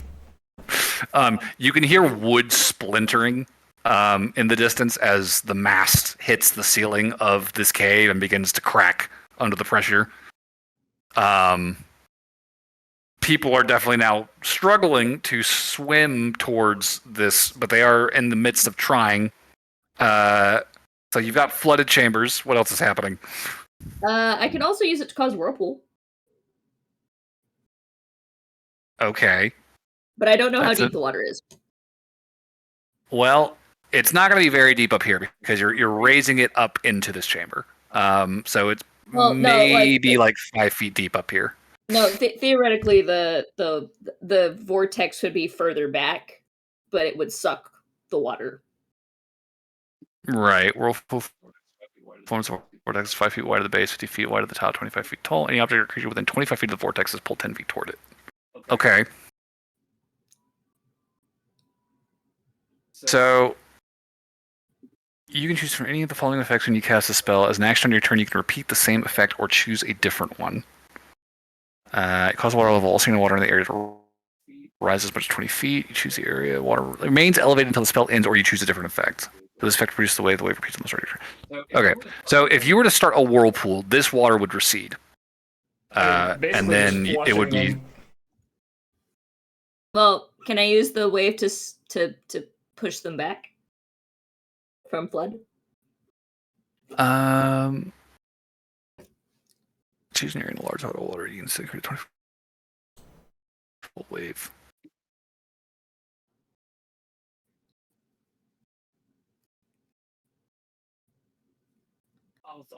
I'll say rule of cool. Fine. Yeah. Fine. This is fucking ridiculous. So I have to make what? Strength saves? Out of the door. That's all I want. It's just wanted to keep him out of the door. Okay. So Burberry is doing their best to crowd control using floodwaters. Oh. Just so that we don't get too bogged down in that. Okay. So anything from John or Barnaby?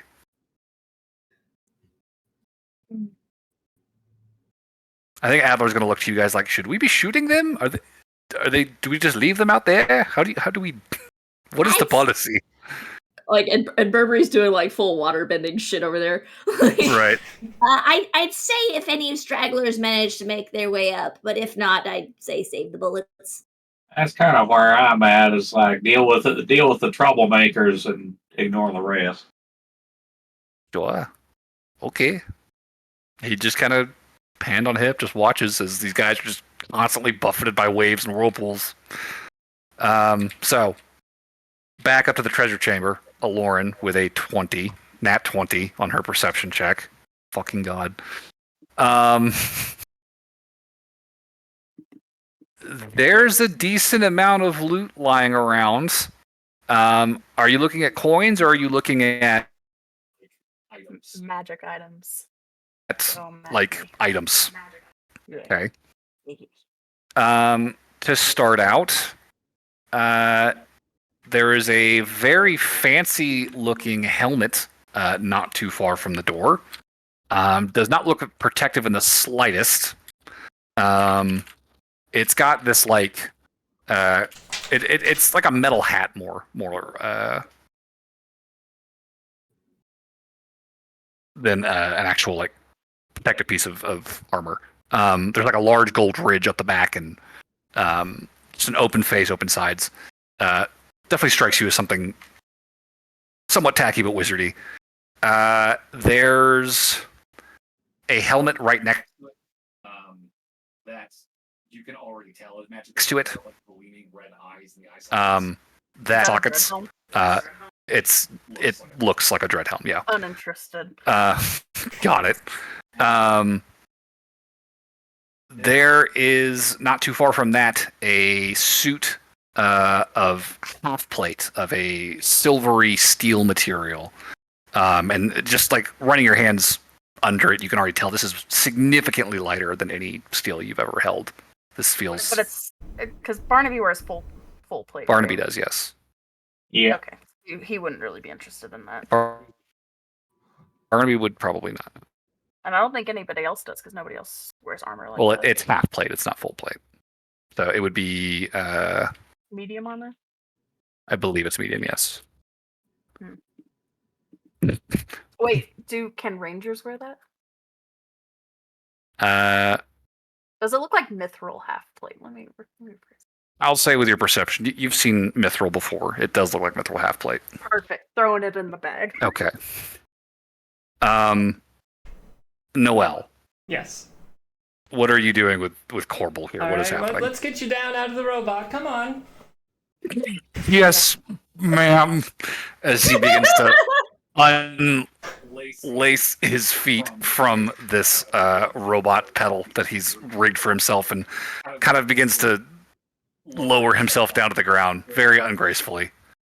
What can I do for you now, ma'am? All right, just stay still. I'm going to quick tie up your hands and put this gag around your mouth. There we go. He was so pissed in there. Very good, ma'am.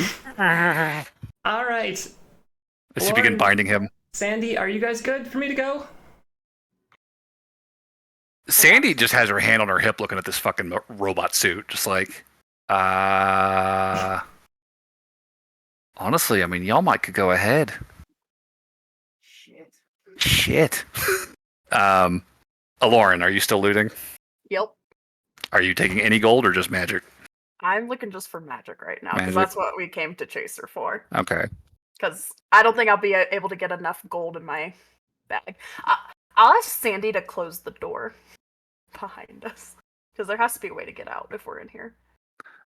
You can see that there is a large, latch wheel on the back of these doors that, seems to be hooked up to the 3 heavy adamantine bars that were engaged by the locks. Are you going to get in that suit of armor and just start wrecking shit, Sandy? She just looked back over her shoulder at you with a big smile on her face. I support it while I just fucking loot this place. And then I'll write on a piece of paper and I'm going to give it to my bag of savings and I'll be like, I'm about to put shit in here. Don't you dare lock out my account. There will be war. Okay. And then I'm going to be like, suit up, Sandy. And then I'm going to close that shit behind her as she walks out and I'm going to have a great time in this vault. Sandy's clambering into the seat. She's kicking the fucking stupid little stilts out of the robot suit, grabbing hold of these control handles, and just looking at it like, oh my fucking god. Oh, this is beautiful. She'll begin to kind of work it past you towards the door. Oh, can I look for a pair of sending stones in here somewhere? Can I find one of those? Give me another perception check. 16 plus 12. Yeah, I'd say kind of clocking that there does seem to be some level of organization. Like the armor seems to be kind of grouped together. There's weapons grouped together. There's kind of miscellaneous stuff in on shelves in some of these lockers. You start kind of combing through some of the bauble looking areas and pick up a pair of what look to be sending stones. Cool. I'm going to toss one to Sandy and be like, if you start running into trouble, let me know. Little did you know they're 2 separate sending stones that don't connect to each other.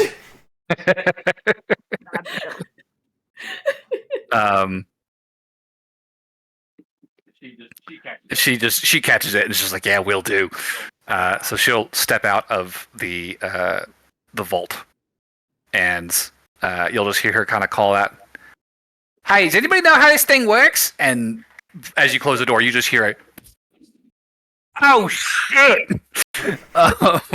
As something in the cave blows up. So, Noelle, you have Korbul trussed up, gagged.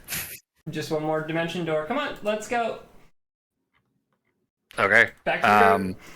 Good luck, Lauren. Thank you. Tell everyone to leave. I can get out myself. All right, I'll cast setting in a little while. Sounds good.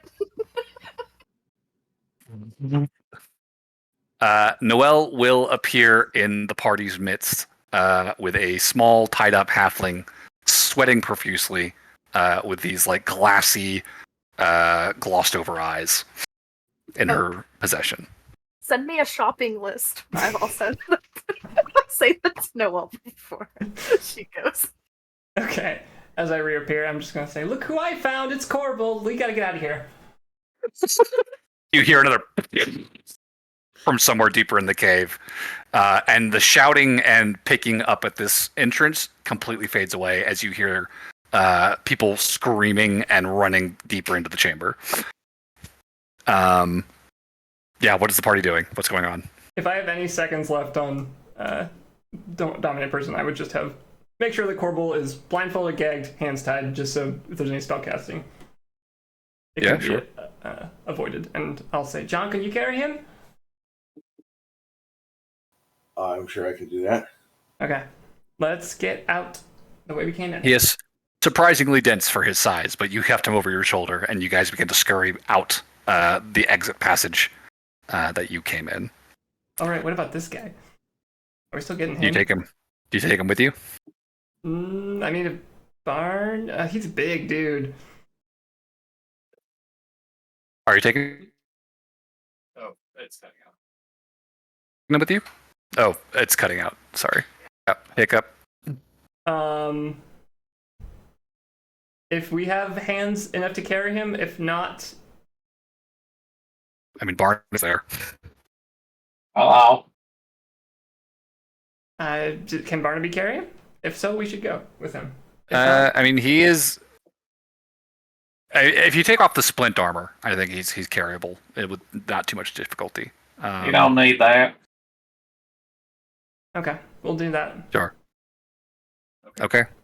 So, hefting these two captives out with you through the door, you guys begin to escape as Aloran and Sandy are left behind in these in this fucking cave. As we're running, I'll explain what happened to the group.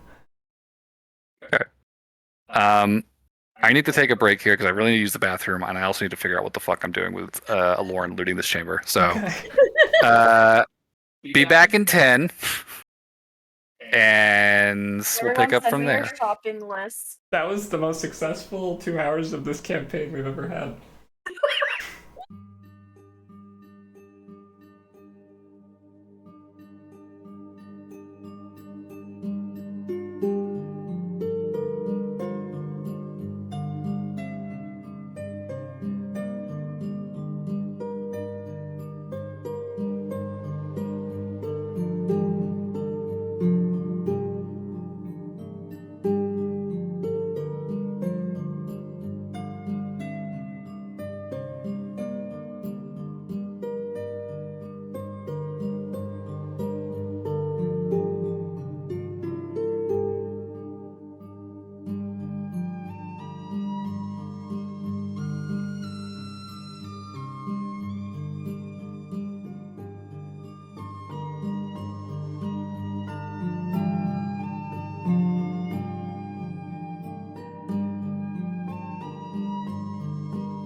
right, stream's back.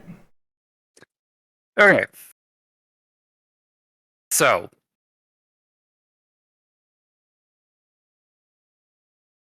given that you are more or less alone in this room to try and take whatever you like, there is a decent amount of loot available.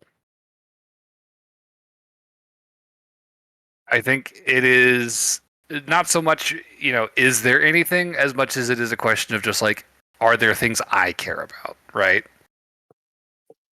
So here's what I'm thinking. I'm gonna have you roll a D100 to determine how many items of the kind that you're looking for are available to you from this treasure hoard. Okay?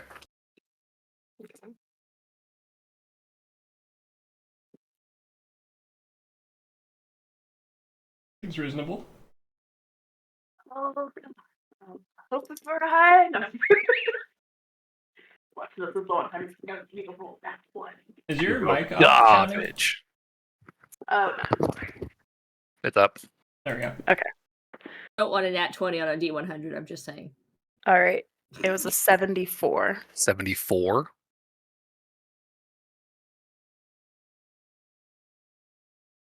right.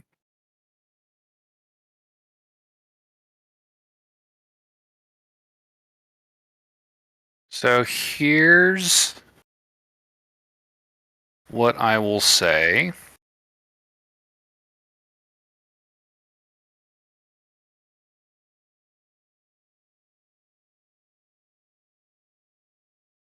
As Aloran delves into the loot of this chamber, okay? Okay. And because this was very close to being a large number thing, I'll bump it up a little bit.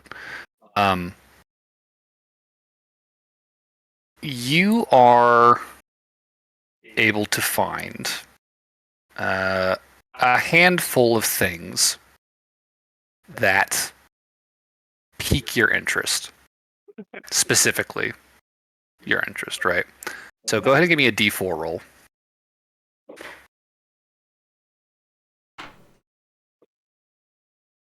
A 3. A 3. Okay. So you're going to find 4 items in total that are tailored to the party of a specific rarity or lower. Okay. So you're looking at. It looks like.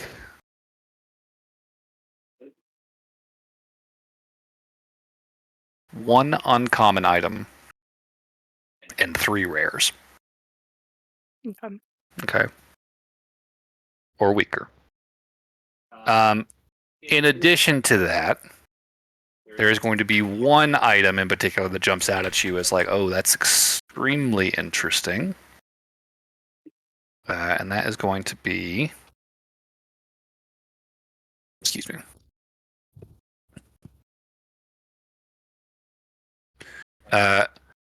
Among the various potions on the potion rack, right? There's a few of them. Most of them appear to be potions of healing, minor ones, right? Or else various sort of minor alchemical things. But there's one that is sort of almost radiating this intense glow from it. And kind of clocking that, you kind of pick it up and kind of give it a little shake, and you see like sparks of lightning kind of like shooting around the interior, kind of bouncing off the interior of this flask. That is giving off an intensive blue glow. But on top of that, shopping, deliberately looking for these things. You are able to find 3 rare items and 1 uncommon item that are basically whatever the party's looking for.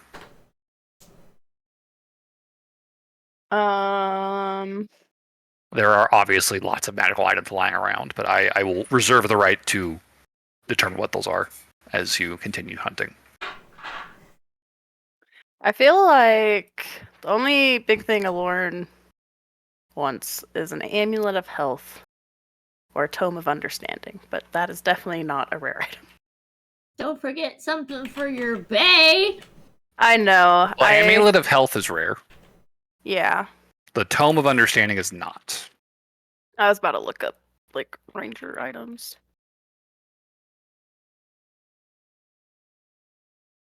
Does anybody have rare items specifically in mind? Because mine was, I had two in mind. It was like the belt of giant hill strength and the amulet of health, but I'd be more interested in the amulet of health personally. I'd say for... I didn't have anything specific in mind. I'd say, because I already have basically all my attunement slots full up, so it would more be random shit that Noelle would benefit from. Sure. I like taking things as they come, because all objects can be useful in specific situations. That's true. Yeah, because I think the two things for Adlar I was looking at was the Glimmering Moonbow and the Cloak of Displacement. Cloak of Displacement? Yes. And what was the other one? Glimmering Moonbow. Okay. But those are all three rare items. Ooh. I know a good one. It doesn't even have to be for Noelle, but it's just a really good item to have, the Cape of the Mountebank, which gives someone a once-a-day dimension door for free. Mm. Okay. It's rare, so it would take one of the rare slots, but that would be that'd be one to consider. Okay. What about uncommon? You could always use more bag of holdings. Or just if there's like non attunables are always great. Yeah.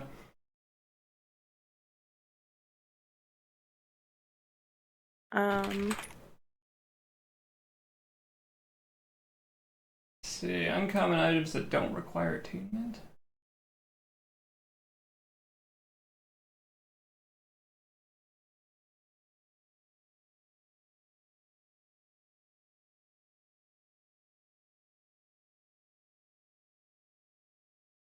We have a lot of these. Didn't John say he was looking for a protection thing? I think he's looking for a rare item, maybe? You might be right, though. I'm not sure. Clark dead again? Wait, didn't he post it in chat or something? Cloak of Protection, Ring of Protection. A ring would be rare. A cloak is uncommon. Okay. A broom of flying is uncommon. Lauren is just like stopped at like the cloak rack and is just like paging through, like, damn, these all look good. Red cloak, green cloak, shimmery black cloak. We could do the uncommon item. Then I have 2 bags of holding, and I can just fill that one with a bunch of random magic items. And we just roll the dice and see what we get. Yeah.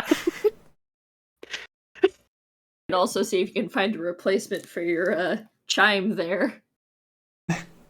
True. Chime's only going to use, 3 times at this point in the game? Yeah, we still have 7. We're at a pretty good. That's 3 times in 95 sessions. We've got another, 150 sessions to use that thing. Jesus. Alright, so does anybody else have a rare item that they would like? Besides... Oh, a Ring of Spell Storing could be really good. Oh, that would be a good one. That'd be a good one for Burberry, actually. Don't y'all have one? I have one. Oh. I have one not. There was the one that Burberry could have had, but we swapped the items specifically. But that would be a really good one for Burberry. Yeah, Burberry's too busy being a cloak gremlin over there. That's true. Burberry could not fit a Cape of the Mountebank on there. They would just be a blanket over them at that point. No, I'd mount all of my other cloaks too.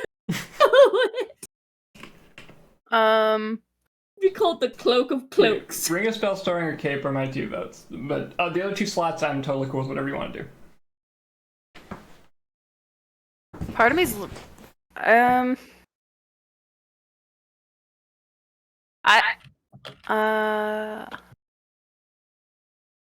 I don't know. Anybody else have input? I guess I could actually poke around. So that's the thing. I don't know D&D items very well. One of the reasons that I'm like perfectly happy getting random stuff because I learn things. Scrolling through a few lists here. Yeah, because I was thinking the moon bow just to give Adlar like a decent bow. And then we got the mithril half plate, which is gonna be really good for him, armor-wise. Yeah, it'll be. Adlar's gonna come out of this the best. Yeah. Apparently, a +3 shield is a thing. That is a thing. That could be fun. I could up my AC. That is a very rare, however. Okay. Yep. This list lied to me. Just to be clear, a +2 shield would give you +4 to your AC, is that correct? Yep. Okay. I currently only have a +1 shield. I mean, my AC is already pretty beefy, so it's like not a big thing, but it's just like a fun. Loki, I would love the amulet of health. I'd say if you want the amulet, but I mean, this is your search, so that's fine if you want to lock that one in. Yeah, I guess I'm in debate of amulet of health or ring of spell storing. You might like a weapon of warning, Lauren. That's what I got for Dan, and it has given him That's a very good advantage on initiative and all kinds of bullshit. It is pretty good. Yep. Stack that with the alert feat. Ain't nobody go. An immovable rod. I kind of vote we should do the bag of holding for the uncommon and see what we get. I mean, I'm fine with that. That's funny. Torture Jacob. I'm on team. Let's just see. Let's just roll the dice and see what kind of cool shit we get. Yeah, let's see what we get with uncommon one. All right. And then the 3 ones, I guess that's the one that's like, what are we gonna get? Well, as I said, I would like if we can have an immovable rod would make me happy. I have I'd an probably immovable rod. Can I have it? Have it. Yay! I don't use it so much. My tent. Where did you get it from? Gerald. Okay then. If we're like, if I was putting out a vote, I would say ring of spell storing, bow for Adlar, amulet of health for Lauren. Well, actually, if I have the amulet of health, I don't know if that's really worth it.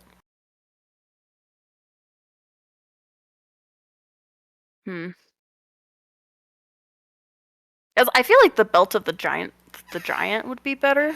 Well, the only one you can get is the hill giant, and that's not going to boost you beyond +5. So it's a 21. Yeah, but my strength, but that I can wear that while I'm wild shaped. So all my animal forms would have a 21 strength, so they would output a more 20 damage. Strength spider. Yeah, 21 strength, tiny ass little spider. Boom, boom. Where would the spider wear the belt exactly? It's a good question. We'll figure this out later. The only reason I want that one is because I'm literally reading, this works while using wild shape. That's what it says with the belt of giant strength. Oh. So if it doesn't work that way, then I'm going to say no. But I think for me, I'm voting Ring of Spell Storing. Probably the belt of giant strength. I think that's going to be more useful to a Lauren than the amulet of health. You already are pretty tanky. And then I guess, yeah. And I guess for the other thing, because I do think we should get something for Adlar. That's fine. If you want to do the moonbow. Yeah, there's the Glimmering Moonbow or the Mantle of Spell Resistance. I will point out that Adlar does have a +1 bow. Yeah. Reminded us several times. In case he hasn't mentioned it enough yet. Can we get I do have this +1 gun we found under Durik's pillow? The flintlock pistol. Yeah. Well, something. Yeah, there's yeah, because we could do. There's like 2 boats that 2 cloaks that's recommended for rangers, and it's the Cloak of Displacement and the Mantle of Spell Resistance. I could see he's. Yeah. Cloak of displacement. The cloak imposes disadvantage on attacks against him, and the spell resistance mantle gives him advantage on saves from I'd magic say spell attacks. resistance is going to come up because he's always hiding in just like 70 feet away anyway. Okay, so let's do Ring of Spell Storing, the Belt of Giant Hill Strength, and the Cloak of. Oh my god. Saving throws. Thank you. I don't know what it's called, but yeah. So, Mantle of Spell Mantle of Resistance. Spell Resistance.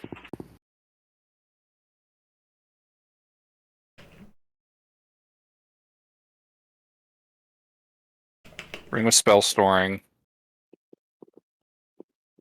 Belt of Hill Giant Strength. And another Bag of Holding. Which Lauren Yeah. proceeds to dump a ton of stuff into. As is my understanding. Yes, and then when I'm done with that, I will take my bag of savings, and I'll find all the gold and just go whoosh, whoosh. Okay. So, and again, this is to balance out the fucking free reign over a fucking horde of magic items.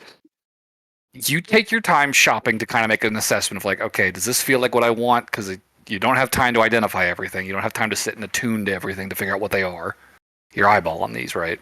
Yeah. But you're perceptive. So I will say, in short enough order, you're able to identify enough things that catch your interest that you're like, yes, these are coming with me.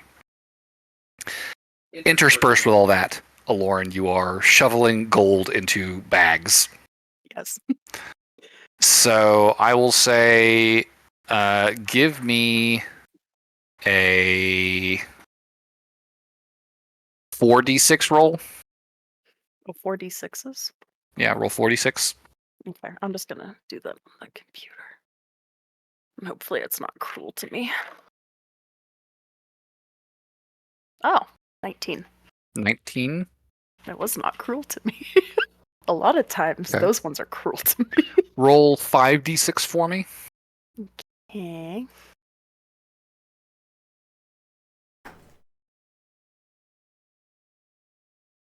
Ooh, that was cruel to me. 14. Okay. And roll 3d6 for me.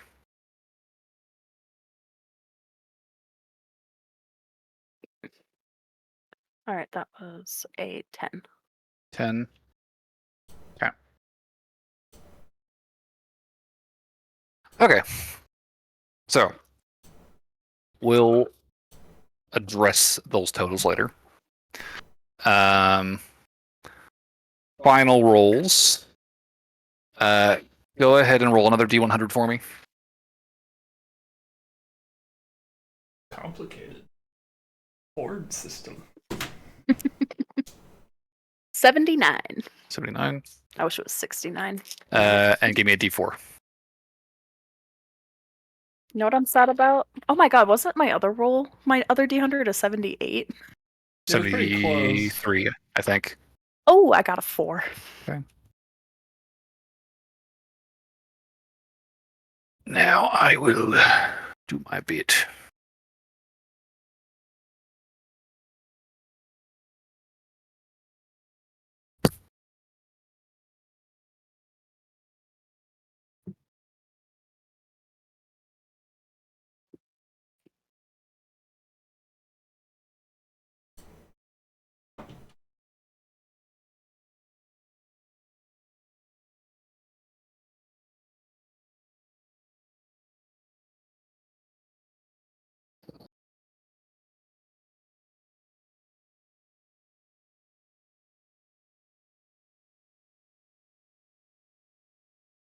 I'm guessing what interrupts me from my hoarding is Sandy going, I need help. Will she need help? I don't know. These guards have like 30 health. I She has a know, mech I know. suit. We'll see.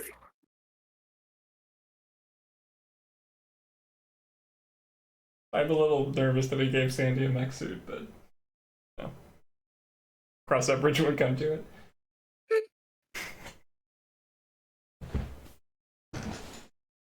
We're on the same side right now. We're fine.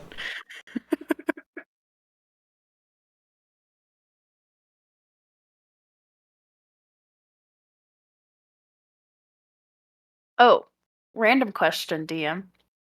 Could I look for a book that teaches me Elvish in this horde? Because I want to play this prank so damn bad.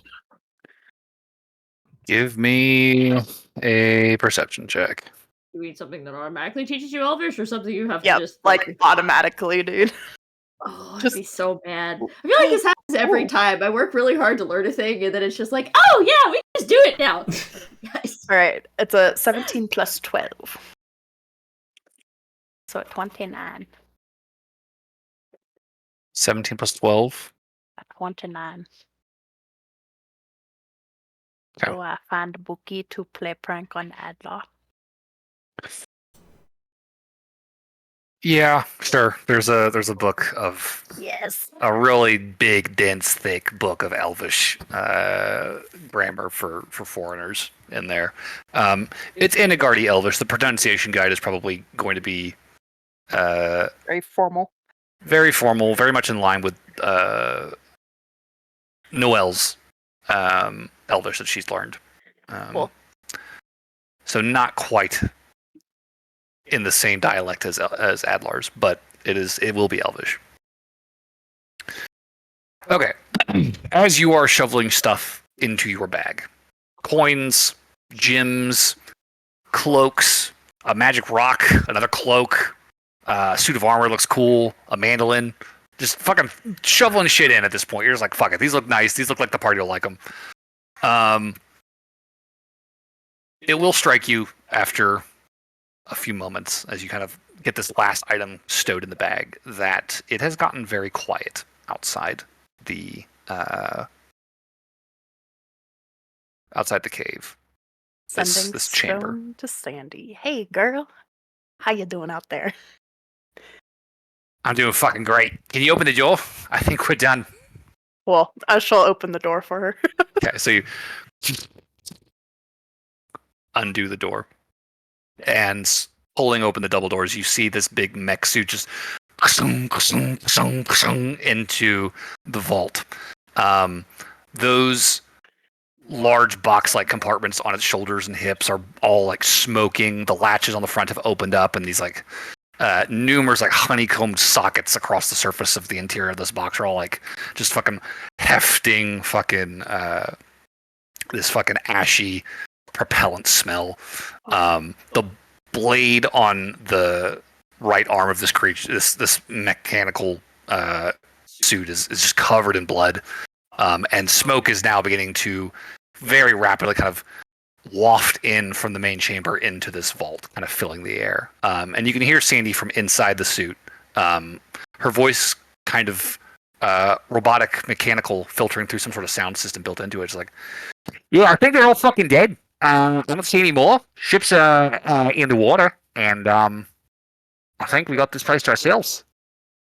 What's you find? And she'll start kind of clumping around the interior.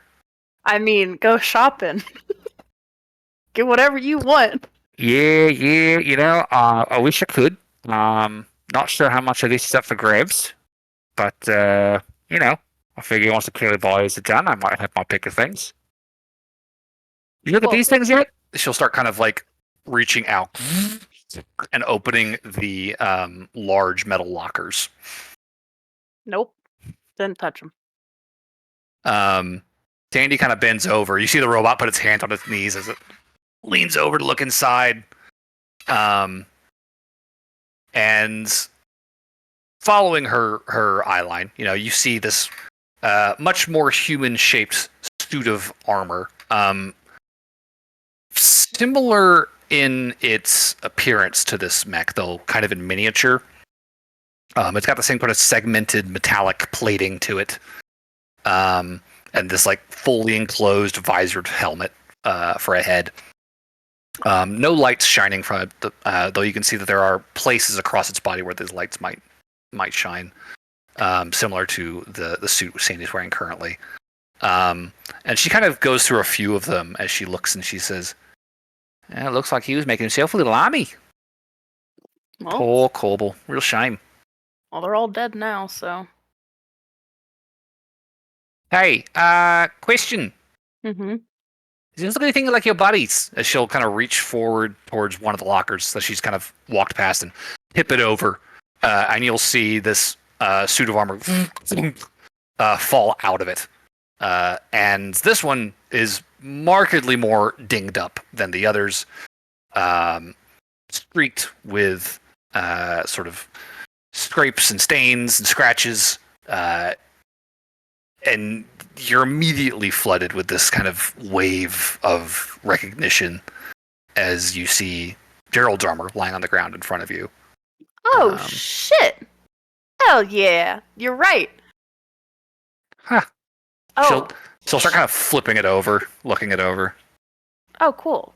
I forgot one of the big things. I got why we so came here. excited by all of this gold.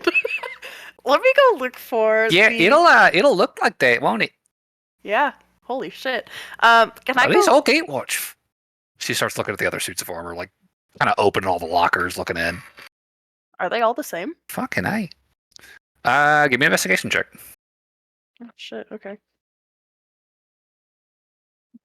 No. I know nothing. What'd you get? A 2 + 1. 2 + 1. I mean, Gerald's armor looks like shit compared to these things. Maybe you should pick up an extra set for someone else at the game. The fact that it's boxed like all of them, though, is somewhat disconcerting. Yeah. Okay, cool. I'm gonna take out my other sending stone to Gerald and be like, hey, and I'm gonna count all the boxes first before I do this. How many boxes are there? There's like 10 in here. Cool. Hey, Gerald, I think I found 10 sets of Gatewatch armor. Yeah. I can tell you where I'm at if you guys want to come get it.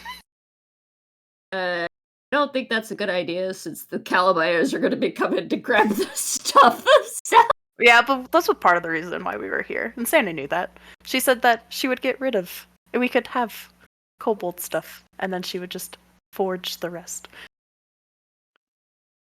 Last time you guys floated this to Sandy, when you were talking about steel stuff, she said y'all could have Gerald's armor, and then y'all would talk about the remainder of Korbul's ill-gotten goods after you had dealt with him. Awkward. And Sandy sounds very excited as she's looking through all of these large, like, fucking cases these things are being stored in. Can we give the Gatewatch their armor back? That's part of one of the big reasons why we're here was for the Gatewatch. But now, yeah, no, take his armor, go for it. It's his after all. What about the other ones? Blimey. These are fucking nice. What about the other sets? The robot just kind of turns to look at you. What about them? Can't we give them to the Gatewatch too? Come on. I mean, have you seen these things? Please give them a few. You really haven't, honestly. You should go out there and take a look, because this thing, it tore up. Those blokes didn't stand a chance out there.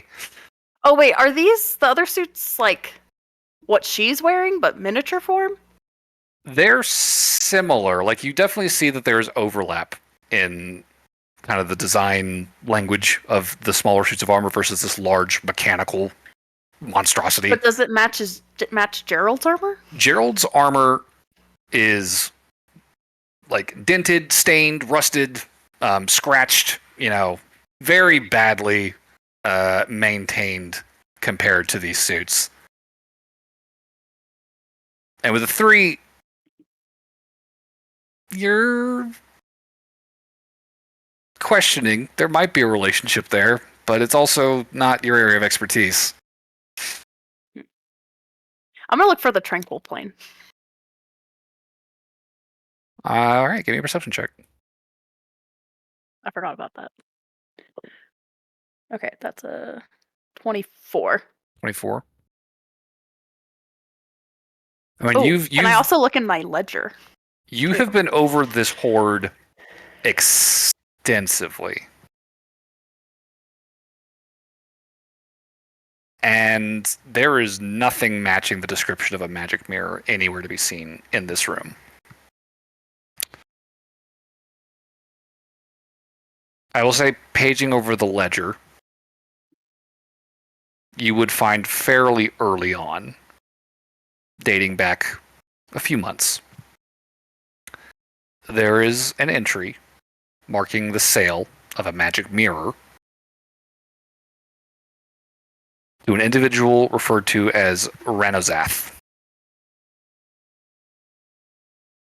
in Gynedos. Magic mirror. Could you just send me those names? I'll never spell them correctly. Okay.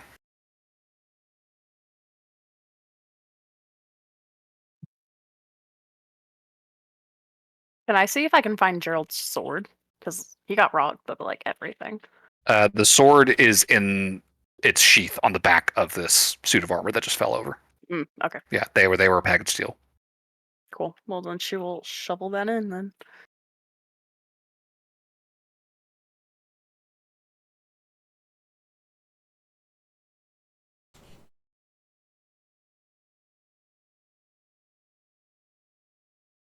Oh, you would have seen the actual price too.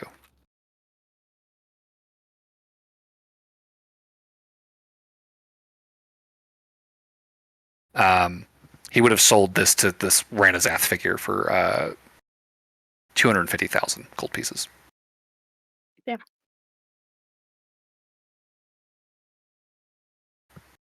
Money. That's seed money.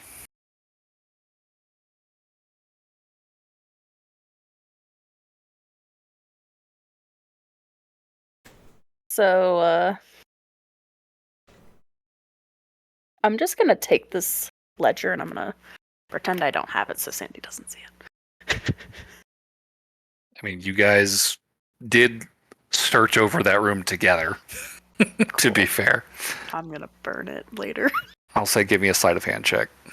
Well, that's okay. Fuck. Now I roll like shit. This is bullshit. Do you have inspiration? No. Nope.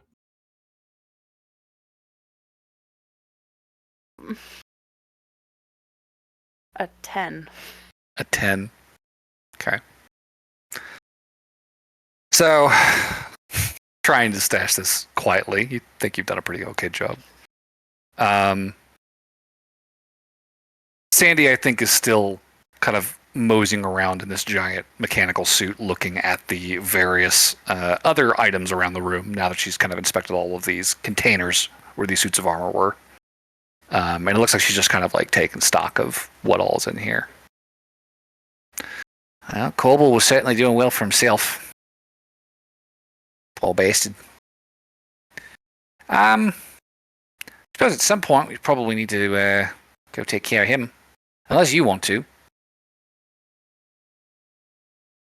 I mean, did you have any special business with him yourselves?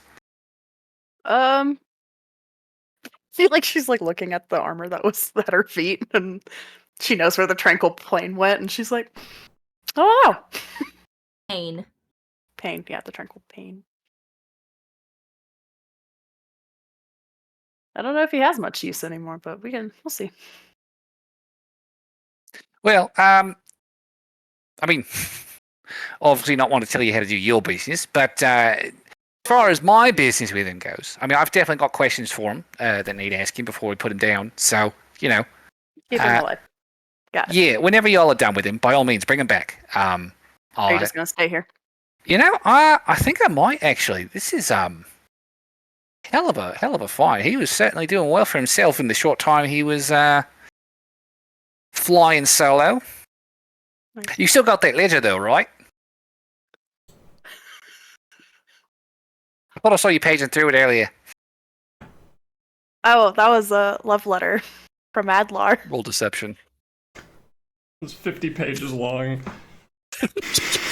Okay, fine. Only 3 letters are love letters. The rest of it's just straight smut. Come on. Come on. It was a fan fiction that Adlar wrote. Hell yeah. 19 plus 2, 21. 21. Oh, shit. It's a love letter. Is Sandy insightful? Oh god, I hope not. You see this mechanical suit again, the fucking the waist pivots so the torso's facing you, and then the feet rotate to join it. Lauren, you're not trying to hide something from me, are you? I thought we were friends. We are friends. So why are you lying to me about the ledger? You're gonna see all the stuff I took. Yeah, I can tell you took some stuff. This room's a lot emptier than it was 5 minutes ago when I was just in here. Back when I got this cool robot suit, right? As she raises the arms. That is an amazing piece of machinery. Barnaby would have loved it. Hey, Lauren, come on. Fine. Be a sport. She'll reach out There the you big go. claw. Yeah, I'll hand her the ledger. And very carefully with the blade of the She fucking right hand, accidentally she begins destroys it with her own turning hands, pages. please. Right. Well, I might be here a while taking inventory, but yeah, when your friend was finished with Korbul, by all means, let your friends know, bring him back. I'll take care of him. Like I said, I got questions for him before y'all take him out. God damn, boy. Busy. She's looking over this ledger now. Still in the cockpit. Tell me she accidentally rips a page or two, because that would just be funny. She could keep the page. I just think it'd be funny if she accidentally ripped it out of the book with this mechanical suit. I'll tell Sandy that there's the food storage over where we entered. Oh, Food no, storage? there's not food storage anymore. Just a little soggy. Well, to the best of the Lauren's Wi-Fi knowledge, should be there okay. was food and alcohol there. Right, yeah, no, I remember. Looked like your friend down there was definitely doing some damage on the lower levels before they bailed. So I'm not sure how much of it's left. No. But good to know. Good looking out. She'll kind of salute with the sword. All right. Well, I guess I'm gonna go. Sure, yeah. So how are you leaving this chamber? It doesn't really matter if it's water. Lauren can get through it. If not, she can just swim around. All right. Do you want to go out the tunnel? Do you want to swim out? Like, what do you want to do? I'll probably go out the tunnel because that's where I assume the party would be, and then I probably could catch up to them. Just see the As you wreckage of step all out around of it. the vault, the cavern, as you kind of make your way back towards that tunnel, is a bloodbath. There are severed bodies, giblets, and splatters of blood and gore all over the walls, char marks. Small fires have been started in various places around the cave. Smoke is kind of pooling along the ceiling. Sandy was extremely thorough. And just taking a quick peek over the edge of the cliff, kind of close to the vault, you can see that the ship and the dinghies that had been moored down at that pier are all burning and sinking to the bottom of the cave floor. And that whole lower area is just caked in blood and char marks. Wow, I really hope Burberry and Noelle left before they saw this. I mean, on the did. upside, there might be 6 survivors, as long as when they wake up, they leave immediately. Maybe. Yeah. I think you would find yourself unable to pass through those tunnels that you had blocked off. You and Burberry had both blocked off with Stone Shape and Wall of Stone. So you'd kind of have to go back towards the harbor, jump down into the water, climb back up, and walk into that fountain area where the 6 unconscious survivors of your initial ambush are all laying kind of in a neat row where Burberry left them, having tended their wounds. Still breathing, but unconscious. Do what? Said I killed them. Do you? No, that's pretty evil. All right. No. Leaving the way you came. It is not long before you emerge from the tunnel, back out into that sort of gently sloping little river valley with the trellis track running across it, spanning the railway. For the rest of the party, after you guys emerged from the tunnel with Korbul in tow, by this point, Dominate Person would have worn off, and he would be like kicking and cussing and thrashing against his bindings. You guys kind of push out into open air, and it's just you and Korbul out here all alone. What are y'all doing? Probably should get him back to the hotel, right? So that he can be interrogated. I don't know what Sandy needs out of him or what we want out of him at this point, but might as well be thorough.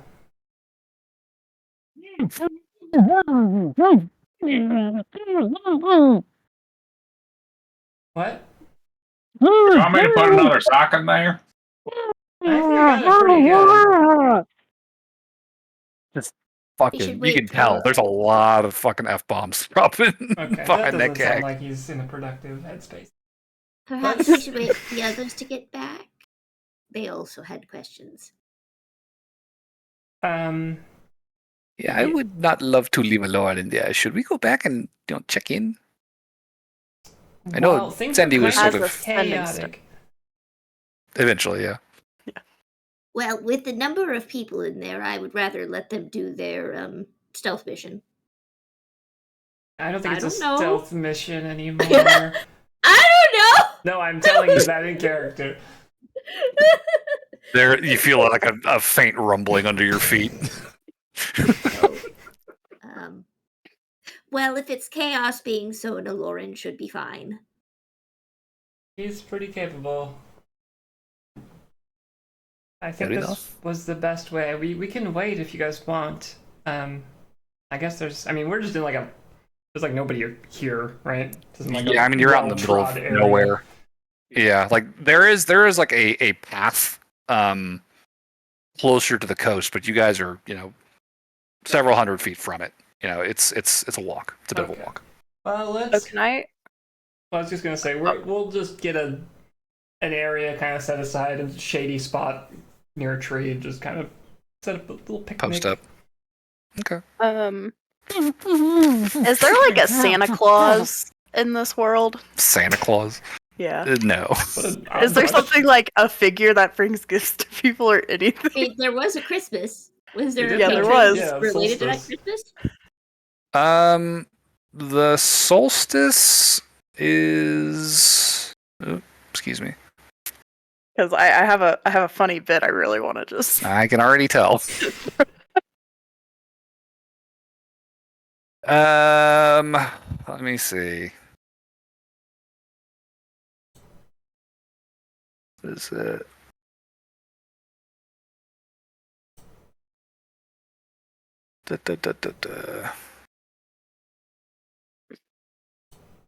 I don't know that anyone does have sway over the solstice necessarily. I believe that is just sort of a secular holiday, if you'd believe it. Are there any fancy hats or solstice clothing that people wear? Like festive stuff? Festive stuff. I would say, yeah, I mean, fur trim, velvets, gold tracery thread. There's definitely like a Christmas style to the solstice, right? Perfect. Okay, so Lauren will look like herself, but she will disguise herself. She's gonna unattune one of her items to put the other tattoo on. That's gonna take you an hour. Oh, that's okay. I'll do it. It's worth the bit. You guys are waiting a while for Lauren to come out of this fucking hole. I'm like, hey, are you okay? Are you coming out? Yeah.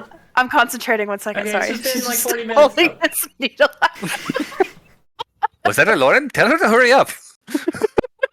It's not like she was getting dressed or something. I don't know. So she's gonna disguise herself, and she's gonna be wearing the most clothes you've ever seen her wear. And she's gonna have like velvet and fur. She's gonna have like a little sack over her shoulder, and she's gonna go ho ho ho. There's a little blood on the sack. Yeah. And she's like heaving herself up out of this tunnel. Oh, let me take this. Put your hand in the bag. No. She'll pop up, throw it over her shoulder, and she's like, "I hope you guys are ready for solstice again, because I got gifts for everybody." Ooh. Well, what'd you get? I got these 4 cool things. Well, 3 cool things, and this cool-looking potion, and then this bag of holdings filled with just a variety of magic items to your heart's content. And then I filled my bag of savings with gold, too. Is Sandy okay with you taking stuff? We'll find out. Okay. She has the ledger, and she knew I took a bunch of shit, and she let me leave, so we'll find out. That's also, we should figure out what this potion is real quick, and then use it. Potentially. So then we can say we don't have it. How anymore. can we identify stuff? Do we have that capability? I have it, but I'd have to. I'd prefer to use it as a ritual, so that it would take me a while. Yeah, probably be. Yeah. Identify as a ritual that you do 1 item every 10 minutes. You can also sit and commune with an item over the course of an hour to get a sense of what it does. Can you do this potion first, Burberry? I'm so curious. Oh, and then she'll give Adlar. She'll be like, "I got you 2 things," and she'll give him the mantle of spell resistance and the mithril half plate. How stylish! Oh my god! See, pull up the armor. That looks so heavy. What? It's not as heavy as you think it would be. Feel it. It's like, oh my god, that's like silk. That's crazy. This is metal? Yup. Is this what they mine? Oh my god, he's like... And no wonder that guy has so much money. Holy cow. I mean, thank you. This is something. Hopefully. His armor class grew 3 sizes that day. Hey, on the upside, hopefully you won't have it to give it back. His armor class went from 16 to 17. Woo! Woo! Such a big difference. Mithril half plate. Well, I just wanted to make sure he could still do stealth check. That's his fair. whole thing. That's why I was like, is it mithril? This is very fair. And mantle of spell resistance. Adlar has resistance on saving throws against spells. Mm-hmm. That's a thing now. It's canon. So, Burberry, identifying the potion. Yep. What you have there is a potion of Storm Giant Strength. Ooh. For 1 hour, it will give you a 29 strength score. Jesus. Holy cow. That's a pretty good strong. It'd be almost as strong as John. So now I'm at a 21 for strength. Hell yeah. That's with your belt of Hill Giant Strength? Yeah. She's going to go over to Adlar and pick him up. Be like, Oh, okay. Look how strong I am. Okay. She starts like Thank fucking you. benching him and shit. You can put me down now. This is plenty. No, this is so exciting. Look how strong I am. Here, John, I can lift you up too. And she goes and walks over to John. Grabs his calves. Just bonk. This looks very wrong. Like, the physics of this situation should break. This woman should fall over when she's lifting people. There is no fucking way with her mass and point of leverage that this should be working. And yet, you are able to lift John up by his ankles if you so choose. just woof. Damn. Cheerleader stand over your head. And then I'm gonna go over to Barnaby and be like, "Look, I can lift you too. I can lift you both at the same time." She's like, "Ooh." Okay, you're struggling a little bit. That Let's is see nearly how long you can keep that up. I had a full bowl my of God. gumbo. My carrying capacity is now 815 pounds. Well, remember that that's with the bag of holding. Oh yeah, that's true. But that's still an extra like 300. That's a jump. Okay. So identifying the other items in your loot, you guys would have picked up 19,000 gold pieces, 1,400 platinum pieces, and 10 gemstones worth 1,000 gold pieces each. Wait, this is each? This is total. This is the total. Are you going to be posting this list in the server? I will post it. Yes. Okay. Cool. Save me some writing.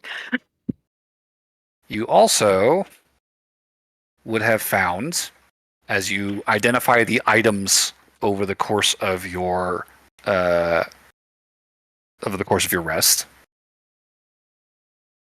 you would have found a cloak of protection, Oh, John. a cape of the Monty Bank. Oh shit! Not even shitting you. We got the high That roll. I literally rolled those. No, it was like a 40 something. We got You a got cloak of sure. protection for you. Oh yeah, nice. A Tanith mandolin, an instrument of the bards. Fun. Hello. Hello. No, I'm. I was curious. I was excited. Oh, I thought you were saying hello, like you lost sound. No. You also would have gotten a stone of controlling earth elementals,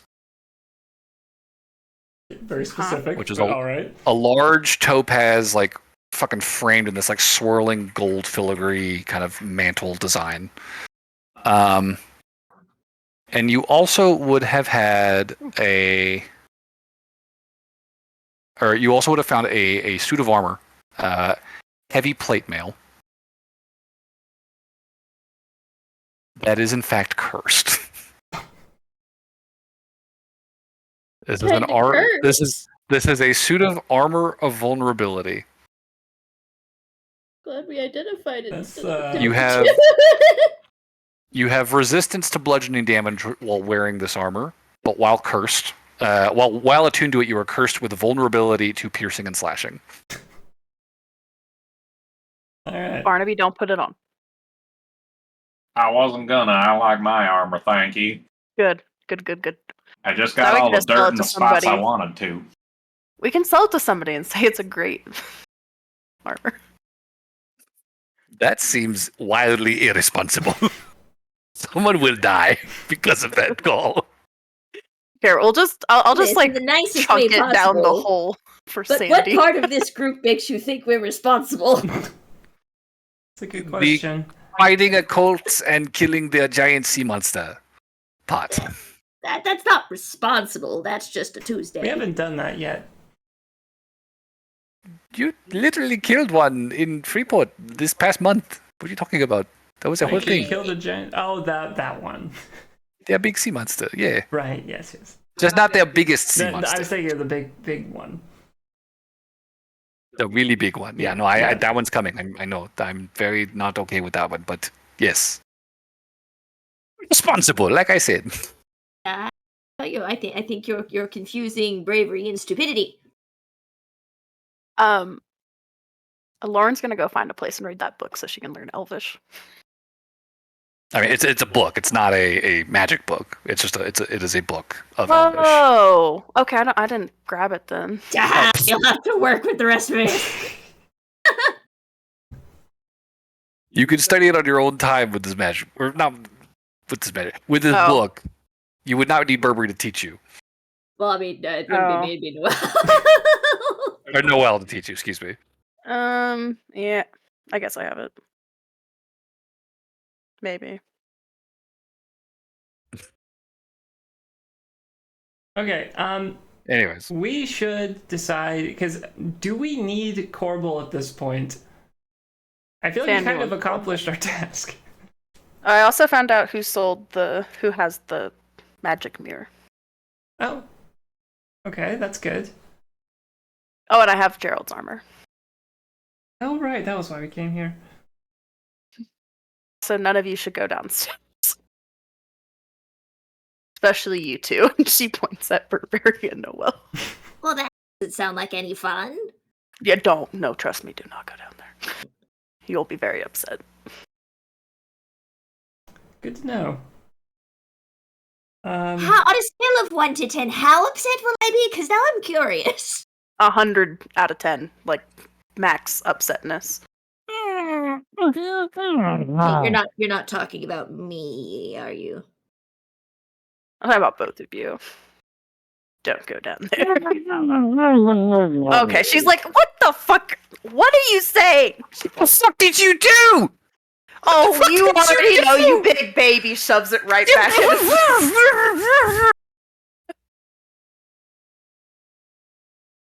I think he's upset. Yeah, no, I thought after an hour he'd have cooled down, but man, he is still... Okay, do we have any questions for him, or should I just go give him to Sandy? Well, that's the thing, is like... Does Gerald want him for some reason? Oh, sending stone. Hey, Gerald, I have Mr. Korbul. Do you want to talk to him? You used it already to tell me that you had his armor and other stuff, remember?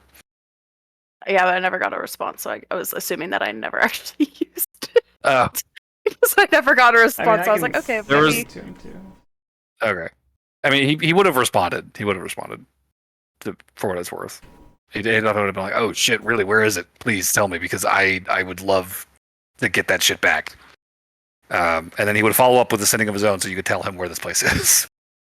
I in have response. your armor. I don't know if you can get the rest of it. Okay. Without there being a conflict with somebody else. Not us. Okay, I'll sending to Gerald then, knowing that he got at least that information. Yep. I'll just say, Gerald, update. We have Korbul. Our ally in town wants them, but did you want them as well, or do you not care what happens to them?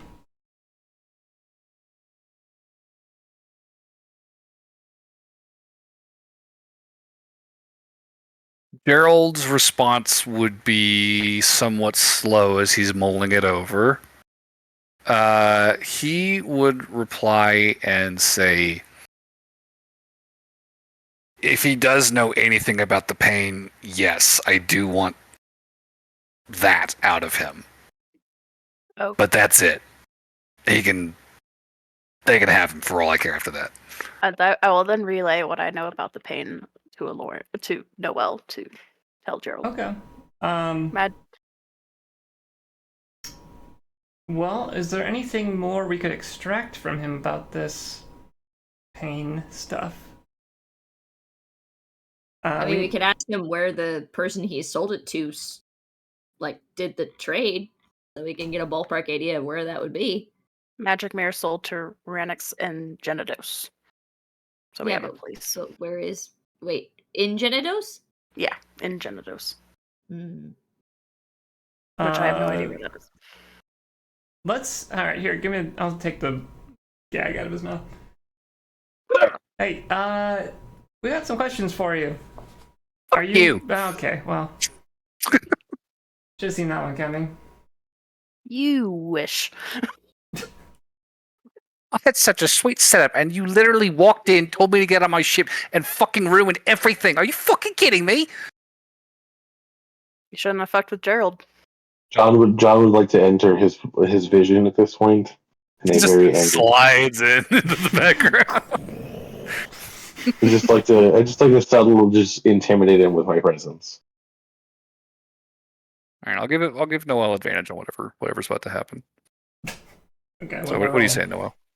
I don't know. What are you saying? Oh, I would just say, well, you could tell us, or I could just do that again. Okay, persuasion.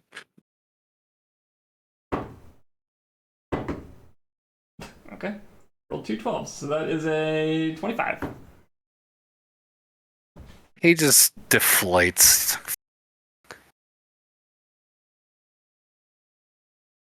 Fine, what? Anything you have on this Ranazath? How long ago this pain was sold? Under what circumstances was it transferred? Who's this guy? The mirror? That's what this is all about? Well, it was mostly about the armor, but Fucking A. I mean, it's worth 250,000 gold apparently, so. I mean, yeah, it was Very good money. I important just didn't. thing. Look, he paid well. I'm not.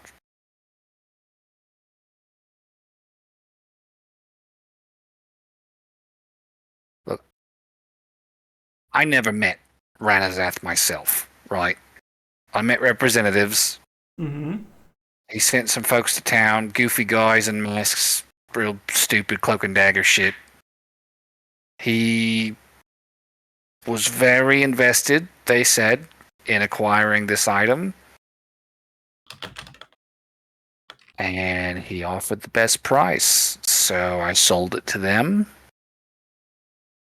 They conveyed the terms of the deal. He okayed the transaction. I got it in cash, and I sent the mirror on its way to them. Okay, but They took.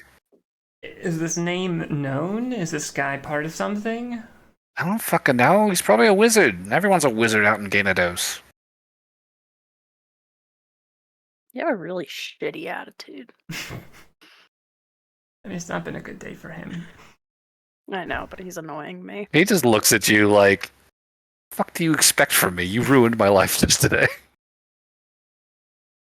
You're still annoying me, and I don't like it. You're too annoying. Smack up top the head. All right. Well, you don't know anything about Ranzath. It sounds like. I guess could I insight check just to be sure that he's Yeah, give me an insight as check. ignorant as he is claiming to be. Good. 22.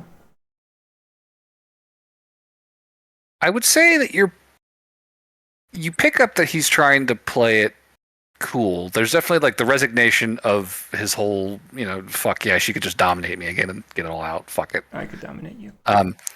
You definitely get that resignation in his voice. That emotional note is there.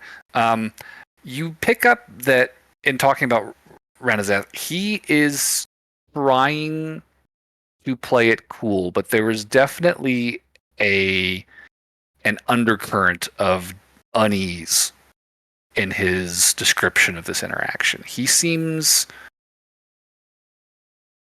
genuinely creeped out and nervous about revisiting that memory. It reads to you as something that he took the opportunity as it was presented and washed his hands of it as soon as he could, because it does not seem to have left a good impression on him. It sounds like you're blowing by a lot of details. What exactly? You said it was very cloak and dagger? What exactly does that mean in your line of work? I mean, there's just theatrics, right? I mean, with the masks and the guns and the, what kind stupid of masks? robes. It's big, dumb ones, like a whole bunch of eyes all over it, big gaping mouths, like just garish-looking things. Ooh, does anyone know the illusion spell to kind of make what that Leviathan thingy looked like with all the eyes? I do not have any illusion magic anymore, unfortunately. I could press vegetation, a little image of it in my hand, I guess. I can do like a very small illusion. I could do shape water with it, maybe. Which mask are we talking about? I'm curious if it's the Leviathan, because he said a lot of eyes on it. Sure, I'll use prestidigitation to just make like a picture in my hand, a drawing of Leviathan symbology, and just be like, "They look anything like this?" Oh wait, I have an idol of it. Shoot. What is this? It's a local cult. No. His thing was all like round and like a big screamy mouth and pointy teeth and. Does that stupid sound looking. like anything we've heard of ever? As he's describing Baby it? Any creatures or religious symbols? I'll say, give me either a history or religion check. Ooh. I will choose. And a nat 20. Oh, I hell love yes, history and perfect. religion. Burberry does love those things. I was an unnatural 20. 17. Not as high as the others, but Yep, that makes it a 26. hell yeah. So Burberry leading the charge on this. Whee! Burberry, you are very confident that this descriptor does not mesh with anything that you've encountered in your own studies of either the gods or outside spirits or historical figures of any kind. This does, however, jog a memory of a conversation you probably overheard in the past month or so back at the Presidium between Noelle and Jade. You would recall Jade's description of her last job before returning to the Emerald Coast, where her caravan was ambushed by a large legion of very creepily masked figures. Noel, do you want the good news or the bad news? Bad, I guess? Your girlfriend might get involved. Oh, that is very bad news. Okay, what's the good news? You'll get to wreak vengeance for your girlfriend and probably impress her? Ow! Okay, sorry. Could you elaborate exactly? What do you mean? That kind of resembles whenever you were talking to her last month or so, the people who attacked her caravan. Oh, right. What kind of connection? That's interesting. I guess I'd ask Korbul.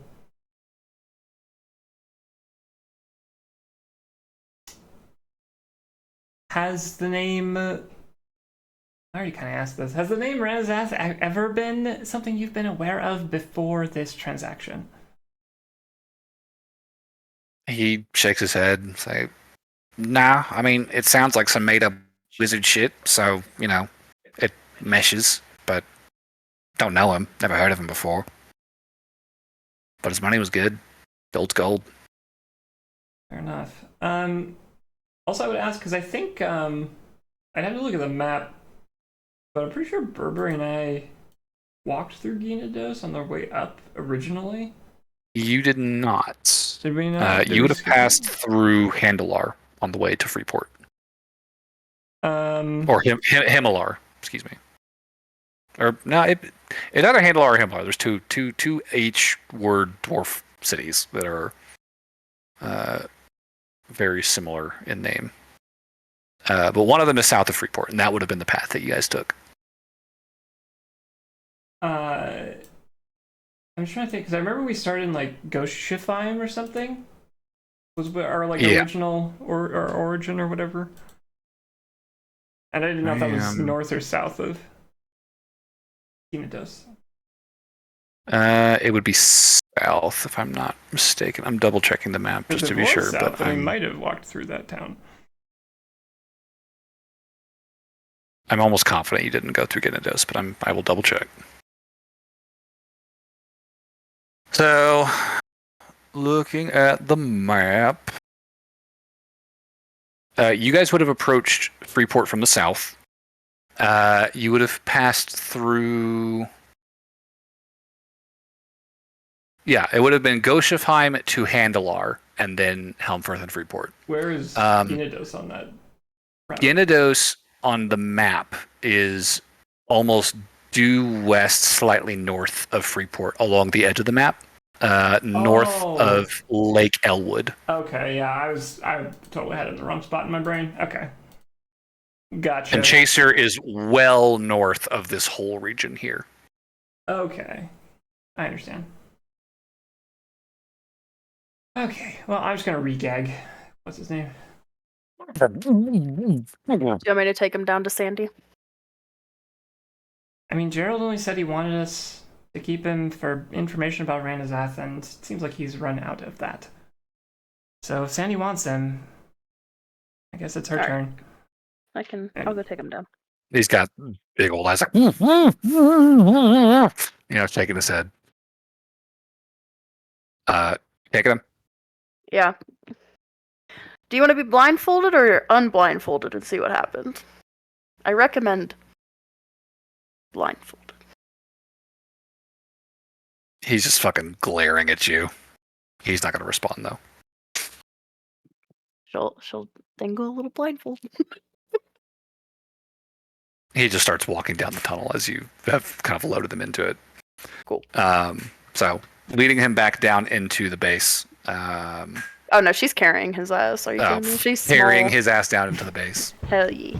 She's strong. Here's my question. How are you getting past the stone blockades that are in the way into the upper chamber?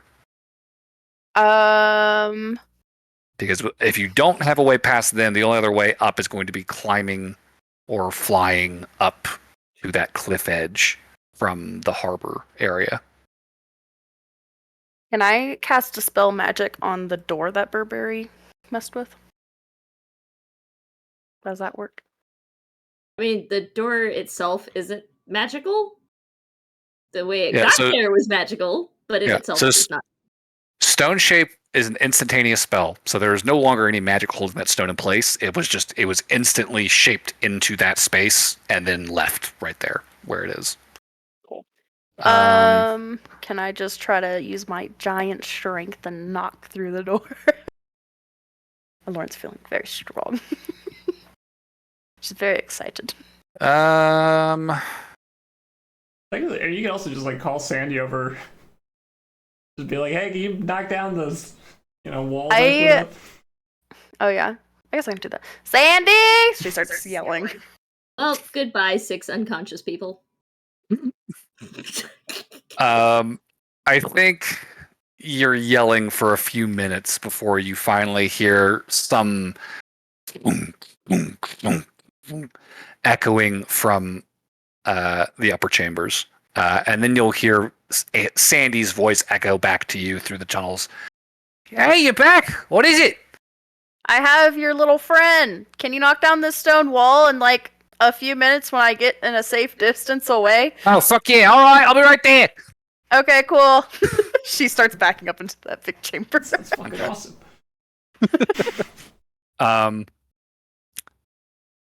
Meanwhile, next to you, Korbul's just sitting there grumbling like, and before long you hear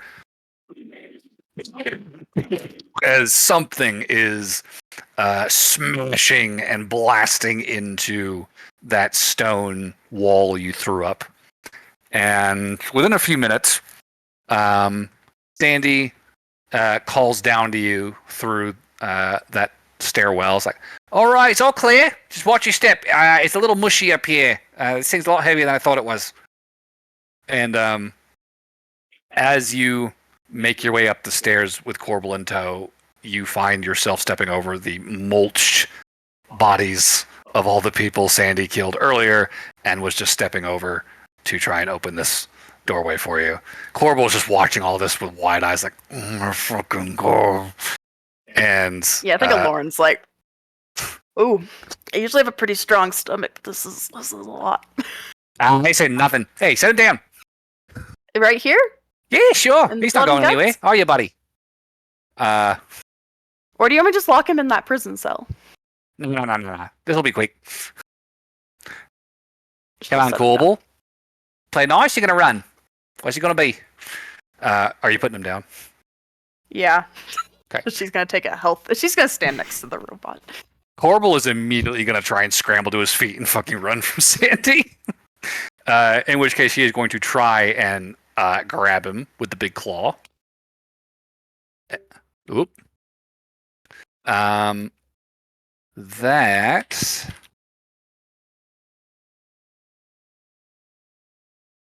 will just hit. Actually, that is an exact 16. So Korbul tries to scramble away, kind of slipping in the blood, and this claw just closes around him and picks him up.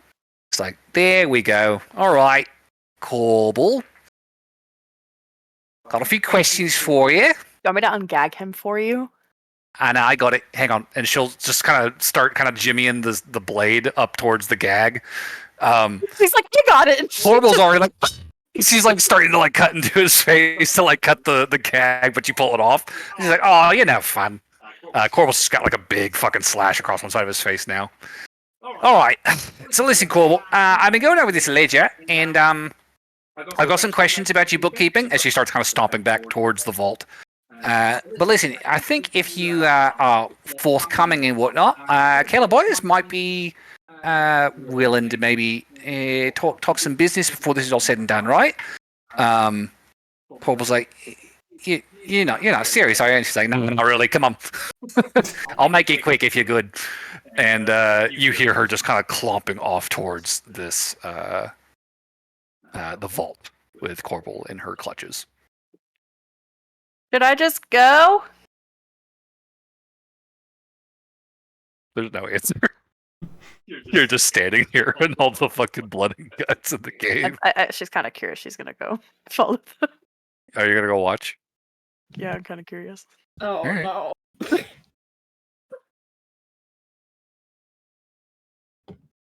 Okay. She didn't say no to leave, so. And he was very much not paying attention to you. Well, you'll see her standing at the door of the vault. And she'll say, all right, Korbul, so listen. First question, what's the story with all them armors in there, eh? Are they voice activated? Is there some sort of spell? Like, how do they work? And Korbul's kind of shaking a little bit in her hands, and he's like, well, they're enchanted. And she's like, yeah, no shit, they're enchanted. How do they work? Are they going to activate when you say a phrase? Are they going to activate when I walk in there and I'm looking all, clutchy and threatening at you? Like, what's the deal with them? And he's like, well, we got them running and they're a bit. She's like, Korbul, I can tell you're bullshitting me right now. Be honest. Just come out and say it. Just be honest. And he's like, it's a voice command. It's a voice command. He's like, all right, good, lad. All right. If you say it out here, are they going to activate? He says, if they can hear me. It's like, all right. So we'll back up a bit. I want you to whisper it against the pane. She starts like holding him up against the side of the robot. It's like, I want you to whisper through the steel. Can you do that for me, Korbul? What's the passcode in there?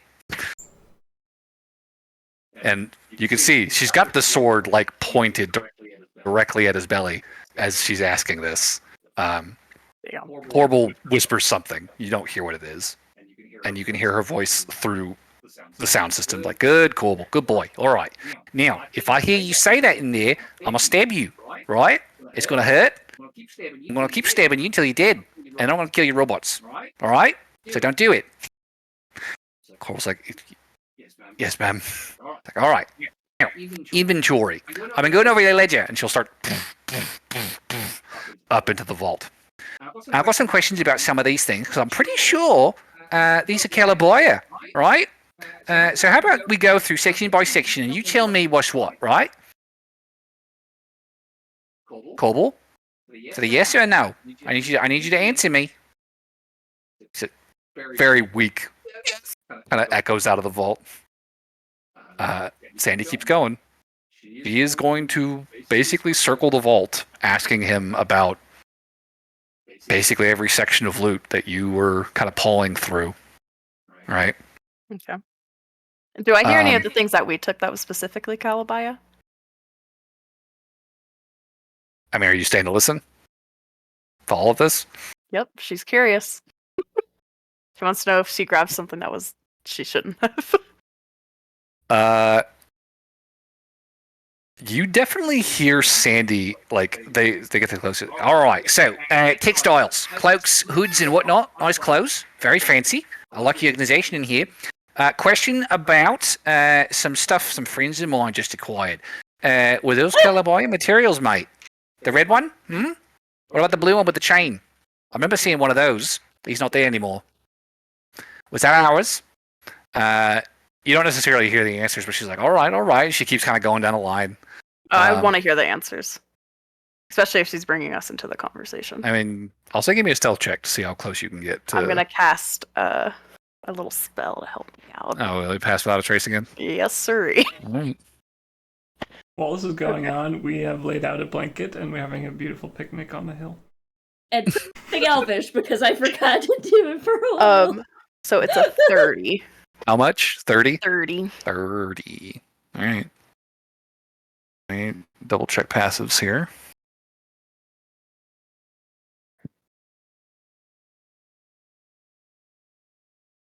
Okay.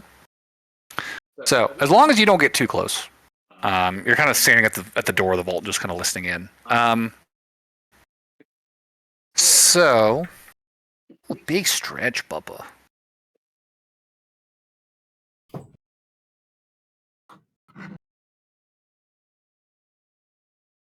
Okay. So the mantle and the cloak of protection were Calabaya. The cape of the mountebank was not. Wait, which ones were? The mantle of spell resistance and the cloak of protection were Calabaya. The cape of the mountebank was not a Calabaya item. Okay. The ring of spell storing was Calabaya. The belt was not. The bag of holding was not. The stone of earth elementals was. The armor of vulnerability was. And the instrument of the bards was not. Okay, so 4 things. Yeah. She walks out, there's just a pile outside the door of all the things that she listed. So she's, again, going through the perimeter of the this chamber and just taking inventory, going down the ledger with Korbul, like this, is this all accounted for? Who bought this? Where was this sold to? Like very thoroughly going over the documentation that he has. I guess then whenever once I figure that out, I'll leave. Okay, so you And kind of I'll back go off. Reconvene with the party. Okay. And then I believe the thing of what's it called?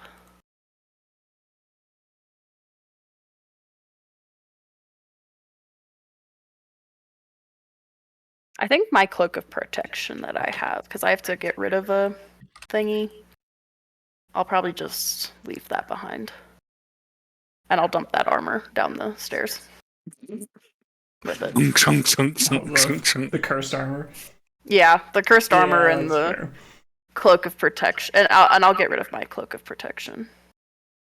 Actually, no, the cloak of protection is like fucking worthless, honestly. It's not that much. The big ones are the ring of spell storing. Do we want the stone of earth elementals, guys? Or should we just, like, put it with armor?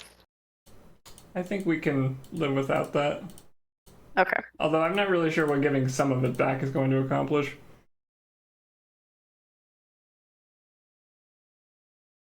Well, Keep them off our backs, I guess. yep. Hopefully. I mean, you could always. I'm pretty sure that the armor sets were not on the list of things that belonged to Yeah. because Sandy looked surprised AF. Yeah. So it's just because I think then let's just get rid of the stone earth elemental and that armor, because like what the fuck are we gonna do with that armor anyways? Yeah, that's not useful.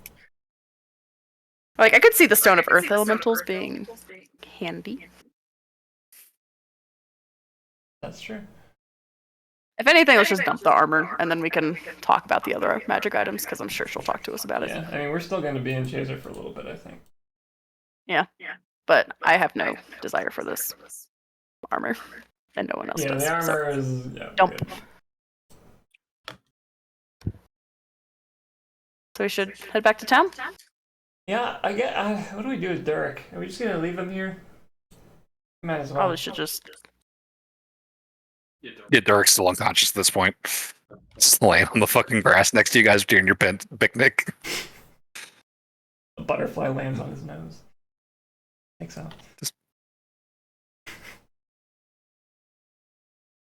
Very peaceful. Right. Yeah, I'm just gonna Aloran emerges, tells the party, you guys decide to dump the cursed armor, and you'll talk with Sandy next time you get the chance. Yeah, I'm sure she'll be reasonable. Alright. I guess we'll go back to the inn? Sure. Unless we want to stay somewhere else at this point. It's a free room really now. That's true.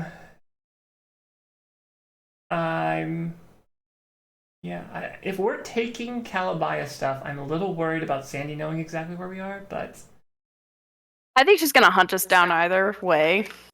And I think trying to hide from her would make the situation worse.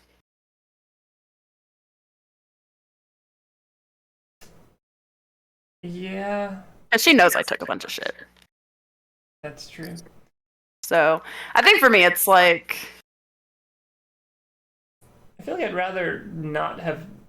just be in an obvious spot, I guess, but... If you don't want to be there, that's fine. I think Aloran will just stay there. If nobody else wants to. You're gonna stay alone in the place where Sandy could sneak in and do whatever? I would hope that we could have a conversation. I don't think she's going to instantly gank us because we did help her with everything. So. You have more faith in Sandy than I do.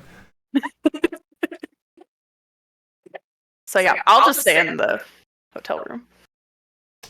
I'll probably dispose of that body nearby because there's a dead body in the bathtub. That's a little gross. Yeah, Aloran's gonna. Yeah, Aloran's gonna get rid of that. How? That's a good question. She now has 2 bags of holding, so she'll stuff one bag in there. Fucking astral plane jettison the corpse. Nope, she's gonna swim into the ocean and just dump it. Make a deal with the Calabayas. And ask the sharks to eat it. I brought you supper! Nom noms. Here you go, sharks. I love nom noms. Fucking just go. They just come crawling out of the woodwork. Just tear this thing to pieces, like right in front of you.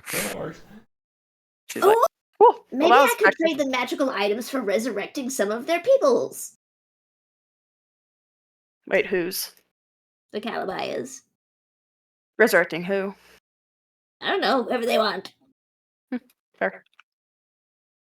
Anyways, I'm just gonna stay in the hotel room and wait for Sandy to show up. Okay. Low key. What is the rest of the party gonna do?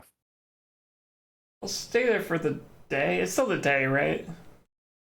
Yeah, you guys knocked this out like before lunch. Wow. So your picnic was literally at lunchtime, and it's like an hour walk back to town. Wait, did we bring the guy with us? You just left him I there just on the left Derek hill. on the hill. It's fine. He'll wake up. Oh, he'll figure things out. I would dump him down there. You would dump the guy you killed, or not the guy the guy you subdued. Guy who's still alive? You just put him down the hole, close the hatch. Oh. You leave. You take him back down to the fucking hideout. Yeah. Sure. He'll figure it out. She just 6 friends. Yep. He may or may not be dead. I don't know. Maybe he'll assassinate Sandy. That's what Aloran will do. Is Adlar chilling with me? Adlar is definitely at the bar, throwing a few back. What's up? What did you see? Did you see it? See what? Okay, good. What? All the bodies and corpses and stuff that we killed? Yeah, no, I saw them. That was was a fight. There's like 8 people. You didn't see the rest of it, right? Well, no, we left after you and Sandy stayed behind. Good. Okay, just wanted to make sure. Why? What happened? Well, you don't want to know. I need a drink. Okay, well. Cheers to a successful mission. Yes. We'll see. We'll see how it goes. We're done before. I mean, you guys sounded pretty excited about finding this mirror and the armor. Yeah. And all this other stuff that I'm now wearing, which you're concerned about too. So should I not be wearing this? The only thing I'm concerned about is the cloak, because that is Calabaya property technically. So the armor's fine. Okay.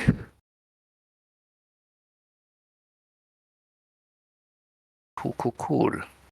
If you don't want to wear it right now, They approach you about it. You can just get it back. Since we're the ones stole it, they'll probably leave you be. I'll just kind of fold it up and fold it over the back of his chair, like.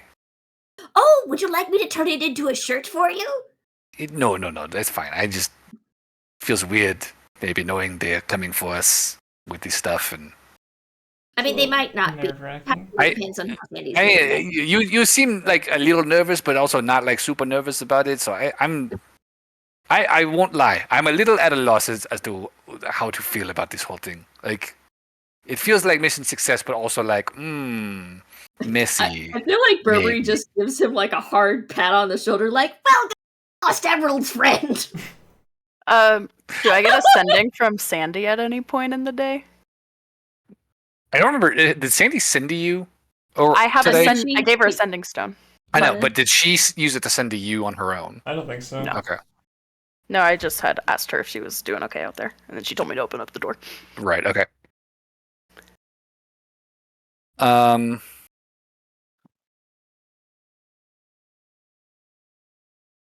I think before. It's probably a while, honestly. It's probably several hours. Like, you guys are probably getting ready for bed at this point when you finally get up. And you hear Sandy's voice in your head. Hey guys, just wanted to thank you for this morning. Great job. Killer job, really. We should talk about your spoils before you leave town. But all's well for now. Talk to you soon. Hope you will.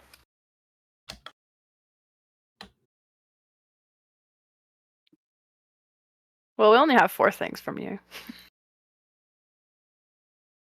Did you say that to her? No, actually say that. No. We only took 4. She already knows. I think Lauren would be like, "You'll find the cursed armor at the entrance." Sure. We left that behind. Oh, along with the other guys. First, by the companion. Okay. Also, I think Burberry didn't kill like 6 dudes in there. Just so you're aware. It's been hours. Like, you're pretty sure they would have come back to consciousness by this point if they were still alive. So. Gotcha. But yeah, so that would be her sending to you, and then your response to her, and that would be it for the night. Cool. So. I'll go to bed. To bed. Long rest. Are we keeping watches tonight? I mean, Noelle would, but everybody doesn't have to. I'll just take a couple hours to keep an eye out. Nah, Lauren's passed out. Don, She's cuddling with all of her new cloaks. Okay. Well, I don't think I'm at the same hotel as you guys either. Well, if you told us what Sandy said, we'd probably just go take the other room away from, like, because we had 2 rooms. Yeah. So we'll just be on the opposite end of the hall or whatever. Well, she said it was at the end of the night, so like when I was getting ready for bed. So it would be like 8 or 9 o'clock at night. Okay. Got it. So if it's just me and Peter, we're doing 4 hours each? Well, I was just going to do 2. If we don't fill the whole night, that's fine, but I just wanted to be a little vigilant. Lauren's not being vigilant. She's going to bed. I'll be vigilant. Well, I think it's just her and Adlar in the other room, right? So Yeah. And Adlar can basically be up the whole time, so she's like, whatever. You got this, right, Adlar? Yeah, I'm probably not sleeping tonight. Are you okay? No, I'm good. I'm just, strange town, adventures, Are you nervous? cults, Are you scared? thieves. Are you upset? Probably should not get shit-faced and pass out, I'm gonna roll insight check, see if he's feeling okay. An 8 plus 6. 14. 14. I mean, it's not an unreasonable take. Right? Like, when you guys have hung out in the past, he will drink and he will pass out and he will sleep, which is atypical for elves. And what he's saying right now is, maybe a little irresponsible to do that right this second. So, yeah, we'll just do the normal trance and I'll be up. Okay, fine. I'll stay. I'll take first, watch. You don't have to take. Look, no, it's okay. It's okay. It's okay. Go on your little trancey. Okay. He'll go kind of kick back in a chair, just kick his feet up, and. All right. Perception checks for whoever's keeping watch. I'll go first. 25. Nice. Also 25. Nice. Sandy sneaks into the room and starts stabbing us in our beds. I told you. No. She tries, but you hear. She uses the robot. I'm addicted. No, this ain't fucking great. Are you kidding me? I'm changing my line of work. Look, this one's even got a stealth mode and shit. Oh my god. With 25s, I think you guys spend a few tense hours, I should say, kind of up, watching out the window, listening for any sound of movement at the door. The night grows darker. Chaser grows quiet. There's a thin layer of fog that kind of rolls in off the ocean as the night cools and fills the streets with this eerie haze. But despite that, nothing transpires over the course of your watches, and come morning, you will all awaken relatively rested, if not a little groggy from the late night vigilance. So, we will probably call it there. We will pick up next time on the morning of the 43rd of Karen. Cool. And you guys successfully subdued Korbul Leafbilly, and his robot army was successfully sidestepped. Good job. I'm not mad at all. You sound happy for us. MVP. No, we've had 94 sessions. Noel. Don't we get to have a fun, overwhelming win? MVP is Noel. I will vote Lauren because she did all the looting. Which is, I'll join in on a Lauren with the stone wall and the dealing with all that crap. Although the dominate person is also very high on the clutch list. Yeah, I'm definitely going towards that. That's where I was at with it. Was Noel with the fucking dominate person. We didn't have to fight a robot army. Or a robot we man. didn't get clapped. The three of us. Yeah, Clark, any input on MVP? Yeah, we're tied up. Come on.